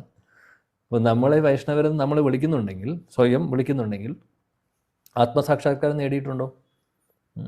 ശരീരമല്ല ഏറ്റവും സിമ്പിളായിട്ടുള്ള ഡെഫിനേഷൻ തന്നെ നോക്കിക്കഴിഞ്ഞാൽ നമ്മൾ ശരീരമല്ല ആത്മാവാണ് എന്നുള്ള കാര്യം, തത്വം പോലും നമ്മുടെ ഉള്ളിലേക്ക് ശരിക്കും കയറിയിട്ടില്ല. അത് കയറിയിട്ടുണ്ടെങ്കിൽ, ഹൃദയത്തിൽ അത് ഉണ്ടെങ്കിൽ, ആ ഒരു തിരിച്ചറിവ് ഉണ്ടെങ്കിൽ, നമ്മൾ എന്ത് നമ്മളെ പറഞ്ഞാലും നമുക്ക് വിഷമം തോന്നാൻ പാടില്ല. ഭഗവത്ഗീതയിലെ ഉടനീളം പറയുന്ന സമചിത്തത, അത് ആദ്യം വരും നമുക്ക്. അതില്ലാത്തടത്തോളം കാലം നമുക്ക് ആത്മസാക്ഷാത്കാരമില്ല, ഒന്നുമില്ല. വൈഷ്ണവരെന്നും ഭക്തരെന്നും നമുക്ക് സ്വയം വിളിക്കാൻ പറ്റില്ല. പക്ഷേ മറ്റുള്ളവരെ നമ്മൾ ഭക്തർ എന്നുള്ളൊരു കോമൺ ആയിട്ട് ഉപയോഗിക്കുന്നു. അപ്പോൾ അതുകൊണ്ട് നമ്മൾ ആ ഒരു കൂട്ടത്തിലാണെന്ന് വിചാരിക്കുന്നു. എന്നാൽ ഒരു കാര്യം, നമ്മുടെ സ്വന്തം അനാലിസിസിൽ ശരിക്കും ആ ക്വാളിഫിക്കേഷൻ എനിക്കുണ്ടോ എന്നുള്ളത് നമ്മൾ ഓരോരുത്തരും എപ്പോഴും ആലോചിക്കേണ്ട കാര്യമാണ്. ശരിക്കും ഒരു ഡിവോട്ടി ആവാനുള്ള, ഭക്തനാവാനുള്ള എന്തെങ്കിലും യോഗ്യത എനിക്കുണ്ടോ? വൈഷ്ണവനെന്ന് മറ്റുള്ളവർ പറയുന്നുണ്ടാവും, വൈഷ്ണവ തിലകൊക്കെ ഉണ്ടാവും, വൈഷ്ണവരുടെ രീതിയിൽ മുണ്ടെടുക്കുന്നുണ്ടാവും, ജുബ്ബ ഇടുന്നുണ്ടാവും, അല്ലെങ്കിൽ ബാക്കി കാര്യങ്ങളൊക്കെ ചെയ്യുന്നുണ്ടാവും, വൈഷ്ണവരുടെ രീതിയിൽ ചിലപ്പോൾ ഗായത്രി മന്ത്രം ചൊല്ലുന്നു, എല്ലാം ചെയ്യുന്നുണ്ടാവും. പക്ഷേ ശരിക്കും ആത്മസാക്ഷാത്കാരം ഉണ്ടോ? ഉണ്ടെങ്കിൽ നല്ലത്. അപ്പോൾ അതാണ് ലെവൽ പറയുന്നത്. ദ്വിജർ എന്ന് പറഞ്ഞു കഴിഞ്ഞാൽ 2 ദീക്ഷ, അല്ലെങ്കിൽ ജന്മം, പിന്നെ 2ാമത്തെ ജന്മം, അതിനുശേഷം വിപ്ര, പിന്നെ വൈഷ്ണവ. ഈ ഒരു സ്റ്റേജസ് ആണ് ഇവിടെ പ്രഭുപാദ് മെൻഷൻ ചെയ്യുന്ന ഒരു കാര്യം. പിന്നെ ഒരു കാര്യം കൂടെ പ്രഭുപാദ് ഇവിടെ പറയുന്നത് എന്താണെന്ന് വെച്ചാൽ, ശുകദേവ് ഗോസ്വാമിയെ സംബന്ധിച്ച് അദ്ദേഹം ആദ്യമേ ആത്മസാക്ഷാത്കാരം നേടിയിട്ടുള്ള വ്യക്തിയാണ്. വൈഷ്ണവ സ്റ്റേജിലായിരുന്നു അദ്ദേഹം ജനിച്ചപ്പോൾ തന്നെ അദ്ദേഹത്തിന് ഒന്നിനോടൊരു താല്പര്യം, ഭൗതിക ലോകത്തിൽ ഒന്നിനോടും താല്പര്യമില്ല. വിരക്ത ചൂടാമണിയായിട്ടാണ് അദ്ദേഹം പുറത്തു വരുന്നത് തന്നെ. അപ്പോൾ അദ്ദേഹം എന്നിട്ടാണ് വീട്ടിൽ നിന്ന് പോകുന്നതും. അദ്ദേഹത്തിൻ്റെ ആ ഒരു ലെവലാണ് പറയുന്നത് ശില പ്രഭുപാദ് ഇവിടെ. വേറെ ഒരു കാര്യം കൂടെ ഇവിടെ പറയുന്നത്,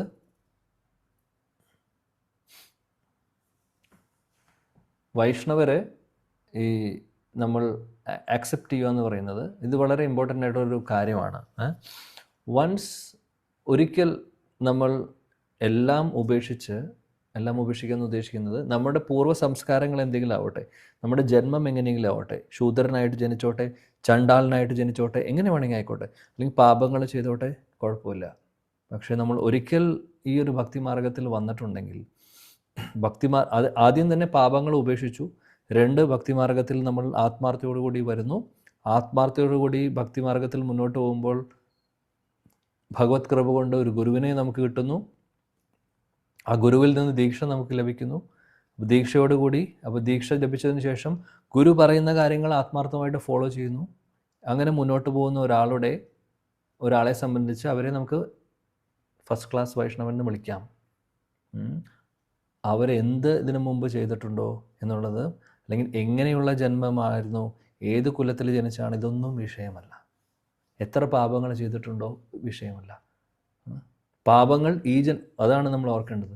ചിലപ്പോൾ നമ്മൾ പറയും, ഓ ഇപ്പോൾ കണ്ടില്ലേ തിലകവും ഇതെല്ലാം ധരിച്ച് വൈഷ്ണവൻ്റെ പോലെ നടക്കുന്നു, നിങ്ങൾക്കറിയില്ല 10 കൊല്ലം മുമ്പ് എന്തായിരുന്നു ഈ വ്യക്തി. ആ ഒരു ചിന്താഗതി തെറ്റായിട്ടുള്ളത്, അപരാധമാണ് ചെയ്യുന്നത് അങ്ങനെ പറയുന്നവർ. ആ പറയുന്ന വ്യക്തി ഒരുപക്ഷെ ഈ ജന്മത്തിൽ സ്ഥൂലമായിട്ടുള്ള ചിലപ്പോൾ തെറ്റുകൾ ചെയ്തിട്ടുണ്ടാവില്ല. പക്ഷെ കഴിഞ്ഞ ജന്മങ്ങളിൽ എന്തൊക്കെ ചെയ്തിട്ടുണ്ട്, എല്ലാ യമനിയമങ്ങളും തെറ്റിച്ചിട്ടുള്ള വ്യക്തിയാണ് എന്നുള്ളത് അവർക്കറിയില്ല. എല്ലാവരും തെറ്റിച്ചിട്ടുണ്ട്, ഈ ജന്മത്തിലോ കഴിഞ്ഞ ജന്മത്തിലോ ഏതെങ്കിലും ജന്മത്തിൽ. അതുകൊണ്ട് ആർക്കും അഹങ്കരിക്കാൻ ഒന്നുമില്ല ഇവിടെ. ഭൗതിക ലോകത്തിലുണ്ടോ, നമ്മളെല്ലാവരും എല്ലാം ചെയ്തിട്ടുണ്ട്, അതിനൊരു സംശയവും വേണ്ട, ഈ ജന്മത്തിലോ ഏതെങ്കിലും ജന്മത്തിലോ. അതുകൊണ്ട് ആരെയും നമ്മൾ ക്രിട്ടിസൈസ് ചെയ്യാനുള്ള ഒരു അധികാരവും നമുക്കില്ല. മാത്രമല്ല, പ്രത്യേകിച്ചും നല്ല മാർഗത്തിലേക്ക് ഇപ്പോൾ പ്രഭുപാദൻ്റെ കാര്യം നോക്കൂ. പ്രഭുപാദ് അമേരിക്കയിൽ പോയി തുടങ്ങിയപ്പോൾ 1965-66 അദ്ദേഹത്തിൻ്റെ കൂടെ കൂടുന്നത് ആദ്യം ഹിപ്പി കൾച്ചറിലുള്ള ഫോളോ ചെയ്തുകൊണ്ടിരിക്കുന്ന കുറേ ഫോറിൻ അമേരിക്കൻ ഭക്തരാണ്. ആക്ച്വലി ഒന്നും അറിയില്ല അവർക്ക്. അവർ എല്ലാവിധ ഈ നിയമങ്ങളും തെറ്റിച്ച് നടക്കുന്നുണ്ടായിരുന്ന ആളുകളൊക്കെ ഒരുപാട് ജോയിൻ ചെയ്തിട്ടുണ്ട് അന്ന്.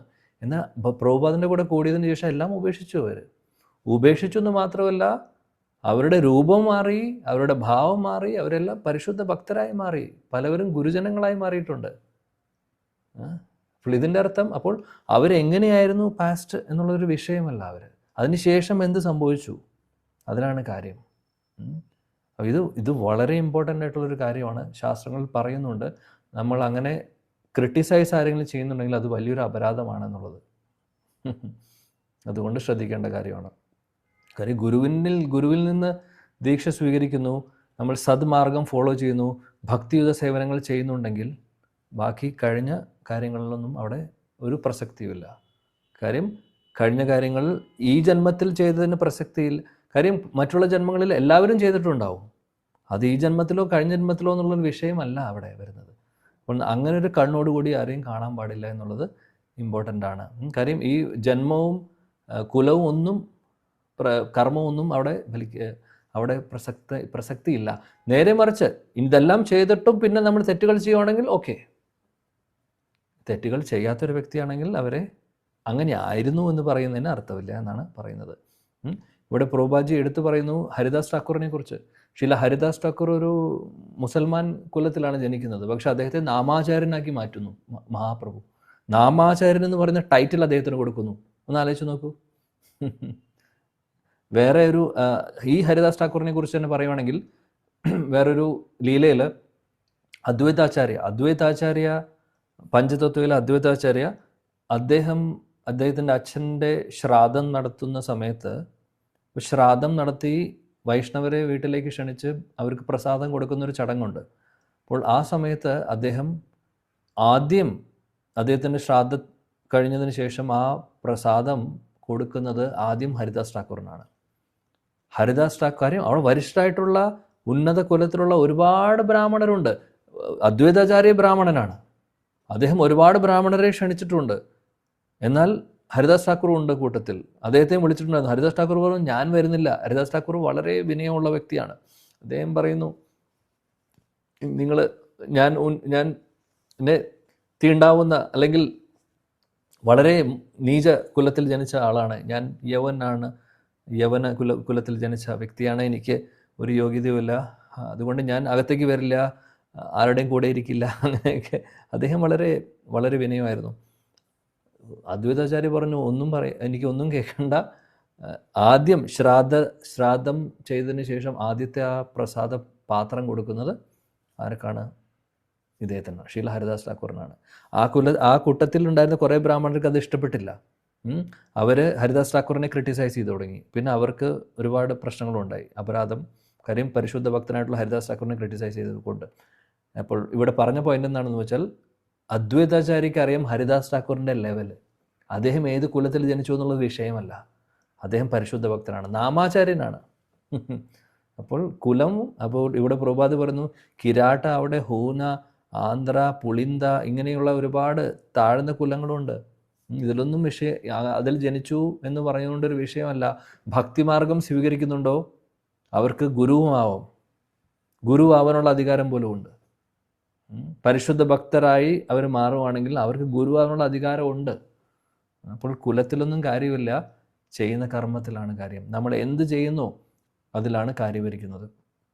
ഈ ഒരു കാര്യം, ഈ ഒരു അല്ലെങ്കിൽ വലിയ പ്രധാനപ്പെട്ട തത്വം ഇവിടെ പറയുന്നു. ഇപ്പോൾ ശുകദേവ് ഗോസ്വാമി, അദ്ദേഹം ബ്രാഹ്മണനായിരുന്നു. ഹരിദാസ് ഠാക്കൂർ, അദ്ദേഹം വേറെ കുലത്തിലുള്ള ഒരാളാണ്, അദ്ദേഹം വരിഷ്ഠനായിട്ടുള്ള ഭക്തനായിട്ട് മഹാപ്രഭു അംഗീകരിച്ചു. ഹരിദാസ് ഠാക്കൂറിൻ്റെ കാര്യം പറയാനാണെങ്കിൽ വാക്കുകൾ എത്ര, ഈ നാവ് പോരാ. മഹാപ്രഭു അദ്ദേഹത്തിൻ്റെ സ്വന്തം കരകമലങ്ങൾ കൊണ്ട് അദ്ദേഹം ഹരിദാസ് ഠാക്കൂർ ശരീരം വിട്ടതിന് ശേഷം ആ മൃതശരീരം എടുത്ത് അദ്ദേഹം മഹാപ്രഭു മണിക്കൂറുകളോളം ഡാൻസ് കളിക്കുകയായിരുന്നു കീർത്തനത്തിൽ, മണിക്കൂറുകളോളം. അതേപോലെ ചൈതന്യ മഹാപ്രഭു ആർക്കും ചെയ്തിട്ടില്ല അദ്ദേഹത്തിൻ്റെ ലീലയിൽ. ഒന്ന് ആലോചിച്ച് നോക്കൂ. എന്നിട്ട് അദ്ദേഹത്തിൻ്റെ സ്വന്തം കൈകൾ കൊണ്ട് സമാധി കൊടുക്കുന്നു. അത്രമാത്രം പ്രിയപ്പെട്ട ഭക്തനായിരുന്നു. പിന്നെ ഹരിദാസ് ഠാക്കൂർ ശരീരം വിടുന്ന സമയത്ത് മഹാപ്രഭുവിനെ കണ്ടുകൊണ്ടാണ്, എങ്ങനെയാണോ ഭീഷ്മ പിതാമഹൻ കൃഷ്ണനെ നോക്കി ശരീരം വിട്ടത്, അതേപോലെയാണ് ഹരിദാസ് ഠാക്കൂറും. മഹാപ്രഭുവിൻ്റെ തിരുമുഖത്തേക്ക് നോക്കി, അദ്ദേഹത്തിൻ്റെ മുഖത്ത് നോക്കി, മഹാപ്രഭുവിൻ്റെ തൃപ്പാദങ്ങൾ, കൈകൾ ഇവിടെ അദ്ദേഹത്തിൻ്റെ ഹൃദയത്തിലിരിക്കുന്നു, തൃപ്പാദങ്ങൾ ഹൃദയത്തിലേക്ക് ചേർത്ത് പിടിച്ചുകൊണ്ട് ചൈതന്യ മഹാപ്രഭുവിൻ്റെ കണ്ണിലേക്ക് നോക്കിക്കൊണ്ട്, മുഖത്തേക്ക് നോക്കിക്കൊണ്ട് ശ്രീകൃഷ്ണ ചൈതന്യ ശ്രീകൃഷ്ണ ചൈതന്യ ശ്രീകൃഷ്ണ ചൈതന്യ എന്ന് പറഞ്ഞാണ് അദ്ദേഹം ശരീരം വിടുന്നത്. അതിനുശേഷമാണ് മഹാപ്രഭു അദ്ദേഹത്തെ എടുക്കുന്നത്. അപ്പോൾ വളരെ സ്പെഷ്യലായിട്ടുള്ളൊരു വ്യക്തിയാണ്. അപ്പോൾ അദ്ദേഹത്തിൻ്റെ കുലം ജാതിയൊന്നും അവിടെ വിഷയമല്ല. പറയുന്ന പോയിന്റ് എന്താണെന്ന് വെച്ചാൽ, കാര്യം എന്തിലാണ് ഇരിക്കുന്നത്? ഭക്തിയിലാണ് ഇരിക്കുന്നത്. ആര് എന്ത് ഹിസ്റ്ററി, പാസ്റ്റും കുലവും ഇതൊന്നും ഒരു വിഷയമല്ല. ഭക്തിമാർഗം ഫോളോ ചെയ്യുന്നുണ്ടോ, ആത്മാർത്ഥയോട് കൂടിയിട്ട് അവർ ക്വാളിഫൈഡ് ആണ്. ഈ ഒരു കാര്യം നമ്മൾ മനസ്സിലാക്കുക. അതുകൊണ്ട് ഉന്നത കുലത്തിൽ ജനിച്ചു എന്നുള്ളത് കൊണ്ട് മാത്രം ഒന്നും ആവുന്നില്ല. അത് അങ്ങനെ ഒരു അഹങ്കാരം നമുക്ക് ആർക്കും വേണ്ട. രണ്ടാമത്തെ ഒരു കാര്യം, ഇനി ബ്രാഹ്മണ ദീക്ഷ കിട്ടി എന്ന് പറയുന്ന ആൾക്കാരുണ്ടെങ്കിൽ, ബ്രാഹ്മണ ദീക്ഷ കിട്ടിയിട്ടോ അല്ലെങ്കിൽ ബ്രാഹ്മണ കുലത്തിൽ ജനിച്ചിട്ടോ അതുകൊണ്ട് ഒന്നും ആവുന്നില്ല. അതിലൊന്നും അഹങ്കരിക്കാനൊന്നുമില്ല. നമ്മൾ പരിശുദ്ധ ഭക്തരാവാനുള്ള ശ്രമം അല്ലെങ്കിൽ അതിനുവേണ്ടി ആത്മാർത്ഥമായിട്ട് പരിശീലിക്കുന്നുണ്ടോ, ആത്മാർത്ഥമായിട്ട് നമ്മൾ ഫോളോ ചെയ്യുന്നുണ്ടോ കാര്യങ്ങൾ? മറ്റുള്ളവരോട് അസൂയുണ്ടോ, മറ്റുള്ളവരെ നമ്മൾ ക്രിട്ടിസൈസ് ചെയ്യുന്നുണ്ടോ, വൈഷ്ണവ സദാചാരങ്ങൾ ശരിക്കും ഫോളോ ചെയ്യുന്നു? ഇതെല്ലാം ശ്രദ്ധിക്കേണ്ട കാര്യങ്ങളാണ്. എല്ലാത്തിനും മാർക്കുണ്ടെങ്കിൽ ഓക്കെ, ഇല്ലെങ്കിൽ വേഷത്തിൽ മാത്രം കാര്യമില്ല എന്നുള്ള കാര്യം നമ്മൾ ഇവിടെ ഓർക്കുക. ഓക്കെ, ഒരു ശ്ലോകം കൂടെ എടുക്കണമെന്ന് വിചാരിച്ചതായിരുന്നു, പക്ഷേ ഇനി നമ്മുടെ കയ്യിൽ സമയമില്ല. ഭഗവാന്റെ കൃപയുണ്ടെങ്കിൽ അടുത്ത ക്ലാസ്സിൽ നമുക്ക് കണ്ടിന്യൂ ചെയ്യാം. Okay, thank U. എല്ലാവരോടും നന്ദി പറയുന്നു. ഗ്രന്ഥരാജ് ശ്രീമദ് ഭാഗവതം കി ജായ്, ജഗദ്ഗുരു ശീല പ്രഭുപാദ് കി ജായ്, സമവേദ ഗൗര ഭക്ത വൃന്ദ की जय, शचिनंदन श्री गौर हरि की जय, श्री वृंदावन धाम की जय, श्रील सुखदेव गोस्वामी की जय, श्री सूत गोस्वामी की जय.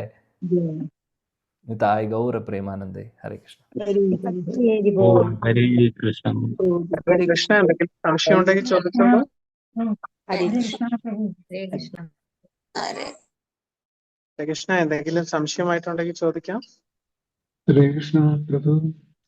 ചില ആൾക്കാര് വളരെ ഭക്തരായിരിക്കും. അവര് ക്ഷേത്രങ്ങളിൽ എല്ലാ ദിവസവും പോകും. രാവിലെയും വൈകിട്ടും അമ്പലത്തിൽ പോകുന്ന ആൾക്കാരുണ്ട്. പക്ഷെ ഈ പോവുകയും അതുപോലെ തിരിച്ചു വരികയൊക്കെ ചെയ്യുമ്പോഴത്തേക്കും കൂട്ടുകാരൊക്കെ കാണും.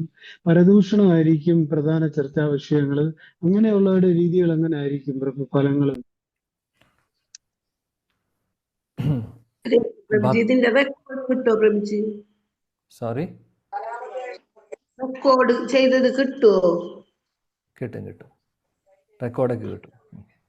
ഓക്കെ, പ്രഭു ശശികുമാർ പ്രഭു, ഞാൻ എല്ലാവരും ഒന്ന് മ്യൂട്ട് ചെയ്യുക. ശശികുമാർ പ്രഭു വളരെ പ്രധാനപ്പെട്ട ഒരു ചോദ്യമാണ് ചോദിച്ചത്. ഇവിടെ പ്രഭു പറഞ്ഞത് ശരിയാണ്.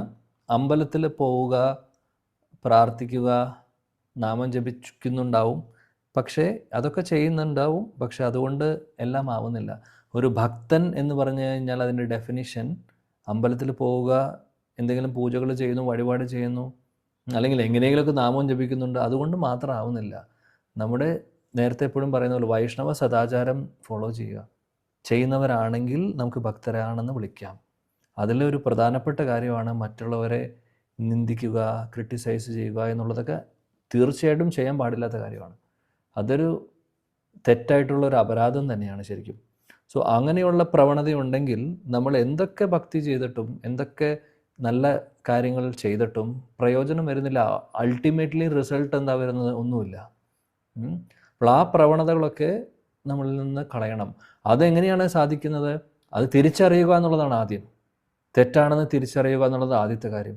തിരിച്ചറിഞ്ഞതിന് ശേഷം ഭഗവാനോട് പ്രാർത്ഥിക്കുക, ഇങ്ങനെയുള്ള ചീത്ത പ്രവണതകളൊക്കെ എനിക്കുണ്ട്, അതുകൊണ്ട് എന്നെ സഹായിക്കണം എന്ന് പറഞ്ഞ് ഭഗവാനോട് ചോദിക്കുക. ഭഗവാൻ നമ്മളെ സഹായിക്കും. ഇത് തിരിച്ചറിയാതെ നമ്മളത് കണ്ടിന്യൂ ചെയ്തു പോവുകയാണെങ്കിൽ അർത്ഥമില്ല അതിന്. അതുകൊണ്ട് ഇങ്ങനെയുള്ള എല്ലാ കാര്യങ്ങളും നമ്മൾ ശ്രദ്ധിക്കേണ്ടതാണ്. എങ്ങനെ നമ്മൾ സംസാരിക്കുന്നു, മറ്റുള്ളവരെ നമ്മൾ വാക്കുകൾ കൊണ്ടോ പ്രവൃത്തി കൊണ്ടോ ബുദ്ധിമുട്ടിക്കുന്നുണ്ടോ, അതേപോലെ തന്നെ മറ്റുള്ളവരെ കുറ്റം പറയുന്നുണ്ടോ, മറ്റുള്ളവരുടെ അസൂയ ഉണ്ടോ, ഇതെല്ലാം ഇമ്പോർട്ടൻ്റ് ആയിട്ടുള്ള കാര്യങ്ങളാണ്, നമ്മൾ നോക്കേണ്ട കാര്യങ്ങളാണ്. നമ്മളെ തന്നെ മറ്റുള്ളവരെ ഒരു കാര്യം കൂടെ ഉണ്ട്. ഇതെല്ലാം നമ്മൾ പറയുന്നത് നമ്മുടെ മാറ്റത്തിന് വേണ്ടിയിട്ടാണ്. നമുക്കൊരു വീക്ഷണം ഉണ്ടാവണം നമ്മളെക്കുറിച്ച്. മറ്റുള്ളവരിൽ അവരങ്ങനെ ചെയ്യുന്നു, അവരെല്ലാവരും കുറ്റപ്പെടുത്തുന്നു, അല്ലെങ്കിൽ അവരുടെ സ്വഭാവം അങ്ങനെയാണ്, അവർക്ക് അസൂയാണ്. നമ്മൾ മറ്റുള്ളവരുടെ കാര്യം പറയുന്നേക്കാൾ മുമ്പ് ആദ്യം നമ്മളെ നോക്കുക. ഒരു മിററിൻ്റെ മുമ്പിൽ നിന്ന് കഴിഞ്ഞാൽ നമ്മൾ നമ്മളെയാണ് കാണുന്നത്. നമ്മൾ ഇതൊക്കെ എങ്ങനെയാണ് ഫോളോ ചെയ്യുന്നത് എന്നുള്ളതാണ് ആദ്യം നോക്കേണ്ടത്. മറ്റുള്ളവരുടെ കാര്യം ഭഗവാൻ നോക്കിക്കോളും. സോ ഇത് നമ്മൾ ഓർക്കുക. അതുകൊണ്ട് ആദ്യം നമ്മൾ നന്നാവുക, കൂട്ടത്തിൽ മറ്റുള്ളവർക്ക് നമുക്ക് പറഞ്ഞു കൊടുക്കാൻ എന്തെങ്കിലും ഉണ്ടെങ്കിൽ അത് പറഞ്ഞു കൊടുക്കാം. അപ്പോൾ ഭക്തരെപ്പോഴും ഭക്തരെന്ന് പറയുമ്പോൾ ഈ പറയുന്ന ക്വാളിഫിക്കേഷൻ എല്ലാം അത്യാവശ്യമാണ്. അതുകൊണ്ട് ക്രിട്ടിസൈസ് ചെയ്യുക, മറ്റുള്ളവരെ കുറിച്ച് പറയുക എന്ന് പറയുന്നത് അത്ര നല്ലതെന്നല്ല. അത് നല്ലൊരു കാര്യമേ അല്ല. അത് ഒഴിവാക്കേണ്ടതാണ് തീർച്ചയായിട്ടും, ആരാണെങ്കിലും. അത് നമ്മൾ ഓർക്കുക. ഇതെല്ലാം നമ്മൾ ചെയ്യാതിരിക്കുക. ഹരേ കൃഷ്ണ. താങ്ക് യു പ്രഭു. നല്ല ചോദ്യമായിരുന്നു, പ്രാക്ടിക്കലായിട്ടുള്ള. യെസ്, ധനലക്ഷ്മി മാതാജി പറയൂ. ഹരേ കൃഷ്ണ പ്രഭുജി. ഇപ്പോൾ നമ്മൾ ഈ ജന്മത്തില് ബ്രാഹ്മണനായി ജനിച്ചു കഴിഞ്ഞാൽ അത് മുൻ ജന്മത്തില് നമ്മുടെ കർമ്മഫലം നല്ലതായതുകൊണ്ടല്ലോ, അങ്ങനെ ഒരു പോയിന്റ് വരുന്നില്ല ഇവിടെ? ബ്രാഹ്മണനായിട്ട് ജനിക്കുന്നത് ബ്രാഹ്മണനായിട്ട് ജനിക്കുന്നത് മുൻ ജന്മത്തിലെ ഏതെങ്കിലും ജന്മങ്ങളിലെ എന്തെങ്കിലും നല്ല കാര്യങ്ങൾ ചെയ്തുകൊണ്ടായിരിക്കാം. പക്ഷെ അതുകൊണ്ട് തീരുന്നില്ല. ചീത്ത കാര്യങ്ങളുടെ അക്കൗണ്ട് നമ്മുടെ കൂടെയുണ്ട്. നല്ലത് മാത്രമല്ല, നല്ലൊരു ജന്മം കിട്ടിക്കൊണ്ട് മാത്രമല്ല, നമ്മുടെ കർമ്മത്തിൻ്റെ അക്കൗണ്ട് എന്ന് പറഞ്ഞാൽ അതിൽ നല്ലതും ചീത്തയും എല്ലാം ഉണ്ട്. കാര്യം പുണ്യങ്ങളൊക്കെ ചെയ്യുമ്പോൾ, അല്ലെങ്കിൽ അങ്ങനെയുള്ള എന്തെങ്കിലും കാര്യങ്ങളൊക്കെ ചെയ്യുമ്പോൾ നമുക്ക് നല്ല കുലത്തിലുള്ള ജന്മം കിട്ടും. പക്ഷെ കൂട്ടത്തിൽ പാപകർമ്മങ്ങൾ നമ്മുടെ കൂടെയുണ്ട്. അതുകൊണ്ട് അങ്ങനെ ഒരു ജന്മം കിട്ടിയിട്ട് നമ്മൾ വേണ്ട രീതിയിൽ ആ ഒരു ജന്മത്തെ യൂസ് ചെയ്യുന്നില്ലെങ്കിൽ പ്രയോജനമില്ല, ഒരു പ്രയോജനവുമില്ല. അപ്പോൾ ഏത് കുലത്തിൽ ജനിക്കുന്നു എന്നുള്ളതിനേക്കാൾ പ്രാധാന്യം നമ്മൾ ആ ഏത് കുലത്തിലാണെങ്കിലും, ചെറുതോ വലുതോ തൊട്ടിടാൻ പറ്റാത്തതോ എന്തെങ്കിലും ആയിക്കോട്ടെ, കുഴപ്പമില്ല, ആരെങ്കിലും ആയിക്കോട്ടെ, പക്ഷെ ഭക്തി സേവനങ്ങൾ ഫോളോ ചെയ്യുന്നുണ്ടോ, അവർ അത് പാലിക്കുന്നുണ്ടോ, അവിടെയാണ് കാര്യമിരിക്കുന്നത്. കുലങ്ങൾക്ക് കഴിഞ്ഞ ജന്മത്തിൽ പുണ്യം ചെയ്തുകൊണ്ടോ അല്ലെങ്കിൽ നല്ലത് ചെയ്തുകൊണ്ടോ ആയിരിക്കാം. പക്ഷേ നമ്മളിപ്പോൾ ഫോളോ ചെയ്തില്ലെങ്കിൽ പിന്നെ പറഞ്ഞിട്ട് വല്ല കാര്യമുണ്ടോ? അങ്ങനെയാണ് മനസ്സിലാക്കേണ്ടത്. ഹരേ കൃഷ്ണ പ്രഭുജി. ഹരേ കൃഷ്ണ. Thank you. തീർച്ചയായിട്ടും മാതാജി പറഞ്ഞ പോലെ ഒരു ബ്രാഹ്മണനായിട്ട് ജനിക്കുക എന്ന് പറഞ്ഞു കഴിഞ്ഞാൽ അതിന് തക്കവണ്ണം എന്തോ നല്ലത് ചെയ്തിട്ടുണ്ട്, ഒരു സംശയമില്ല. അപ്പോൾ അതുകൊണ്ട് ബ്രാഹ്മണനായി ജനിച്ചു കഴിഞ്ഞാൽ ഉത്തരവാദിത്വങ്ങൾ കൂടുതലാണ്. അപ്പോൾ നമ്മൾ അതിനെ ചെറുതായി കാണരുത്, ബ്രാഹ്മണ കുലത്തിൽ ജനിച്ചിട്ടുള്ളവർ. അതുകൊണ്ട് പ്രോപ്പർലി ഫോളോ ചെയ്യണം കാര്യങ്ങൾ, ഇല്ലെങ്കിൽ ആ ഒരു ജന്മം വേസ്റ്റ് ആയിപ്പോയി ആക്ച്വലി. Yes, thank you. ഇനി ആർക്കെങ്കിലും എന്തെങ്കിലും അവസാനം ചോദിക്കാനുണ്ടെങ്കിൽ കൺക്ലൂഡ് ചെയ്യുന്നതിനേക്കാൾ മുമ്പ്. പ്രഭു, നമുക്ക് ഈ ഭാഗവതം വായിക്കാനും കേൾക്കാനും അതിന്റെ കഥകൾ കേൾക്കാനും ഒക്കെ ഒരു ഭാഗ്യം ഉണ്ടെങ്കിൽ മാത്രമല്ലേ അതിന് അവസരം ഉണ്ടാകത്തുള്ളൂ. അതിനുള്ള ഭഗവാന്റെ കൃപയും വൈഷ്ണവരുടെ കൃപയും ഉള്ളത് കൊണ്ടാണ് നമ്മളിപ്പോൾ ഇന്നിവിടെ പഠിക്കുന്നത്, നമുക്കിവിടെ ഇരുന്ന് ഭാഗവതം ചർച്ച ചെയ്യാൻ പറ്റുന്നത്. തീർച്ചയായിട്ടും ആ കൃപയുള്ളത് കൊണ്ടാണ്. അതിന് നമ്മളിപ്പോ ബ്രാഹ്മണ കുലത്തിൽ ജനിക്കണം എന്ന് തന്നെ ഉണ്ട് പ്രഭു. അങ്ങനെയാണെങ്കിൽ നമ്മൾ ആരും ഇവിടെ ഇരിക്കില്ലായിരുന്നു. അങ്ങനെ ഒരു ക്രൈറ്റീരിയ ഇല്ലല്ലോ, അതല്ലേ നമ്മൾ പറയുന്നത്. ബ്രാഹ്മണ കുലത്തിൽ ജനിച്ചവർക്ക് മാത്രമേ ഭാഗവതം കേൾക്കാൻ പറ്റുമെന്ന് പറഞ്ഞാൽ ഇവിടെ എത്ര പേരുണ്ടാവും? ഞാനും ഉണ്ടാവില്ല, ആരും ഉണ്ടാവാൻ പോകുന്നില്ല. നേരത്തെ ഹരിദാസ് ഠാക്കൂറിനെ കുറിച്ച് നമ്മൾ ക്ലാസ്സിൽ ഇന്ന് കൂടുതൽ പറഞ്ഞത് അതായിരുന്നു. ഹരിദാസ് ഠാക്കൂറിനെ കുറിച്ചും, അല്ലെങ്കിൽ കുലത്തിൽ ഏത് കുലം എന്നൊരു വിഷയമല്ല ഇവിടെ. നമുക്ക് ഭഗവാന്റെ കൃപയും വൈഷ്ണവരുടെ കൃപ കൊണ്ടും ഗുരുജനങ്ങളുടെ കൃപ കൊണ്ടും അവസരം കിട്ടുന്നുണ്ടെങ്കിൽ അതിനു വേണ്ടി മാത്രം നമുക്ക് എന്തോ ഭാഗ്യമുണ്ട്. അതുകൊണ്ട് ആ അവസരം കളയാതിരിക്കുക എന്നുള്ളതാണ് ശ്രദ്ധിക്കേണ്ടത്. ഓക്കെ, ഹരേ കൃഷ്ണ. വളരെ നല്ല ചോദ്യങ്ങളും ഉത്തരം എല്ലാവരും വളരെ സന്തുഷ്ടരായെന്ന് വിചാരിക്കുന്നു.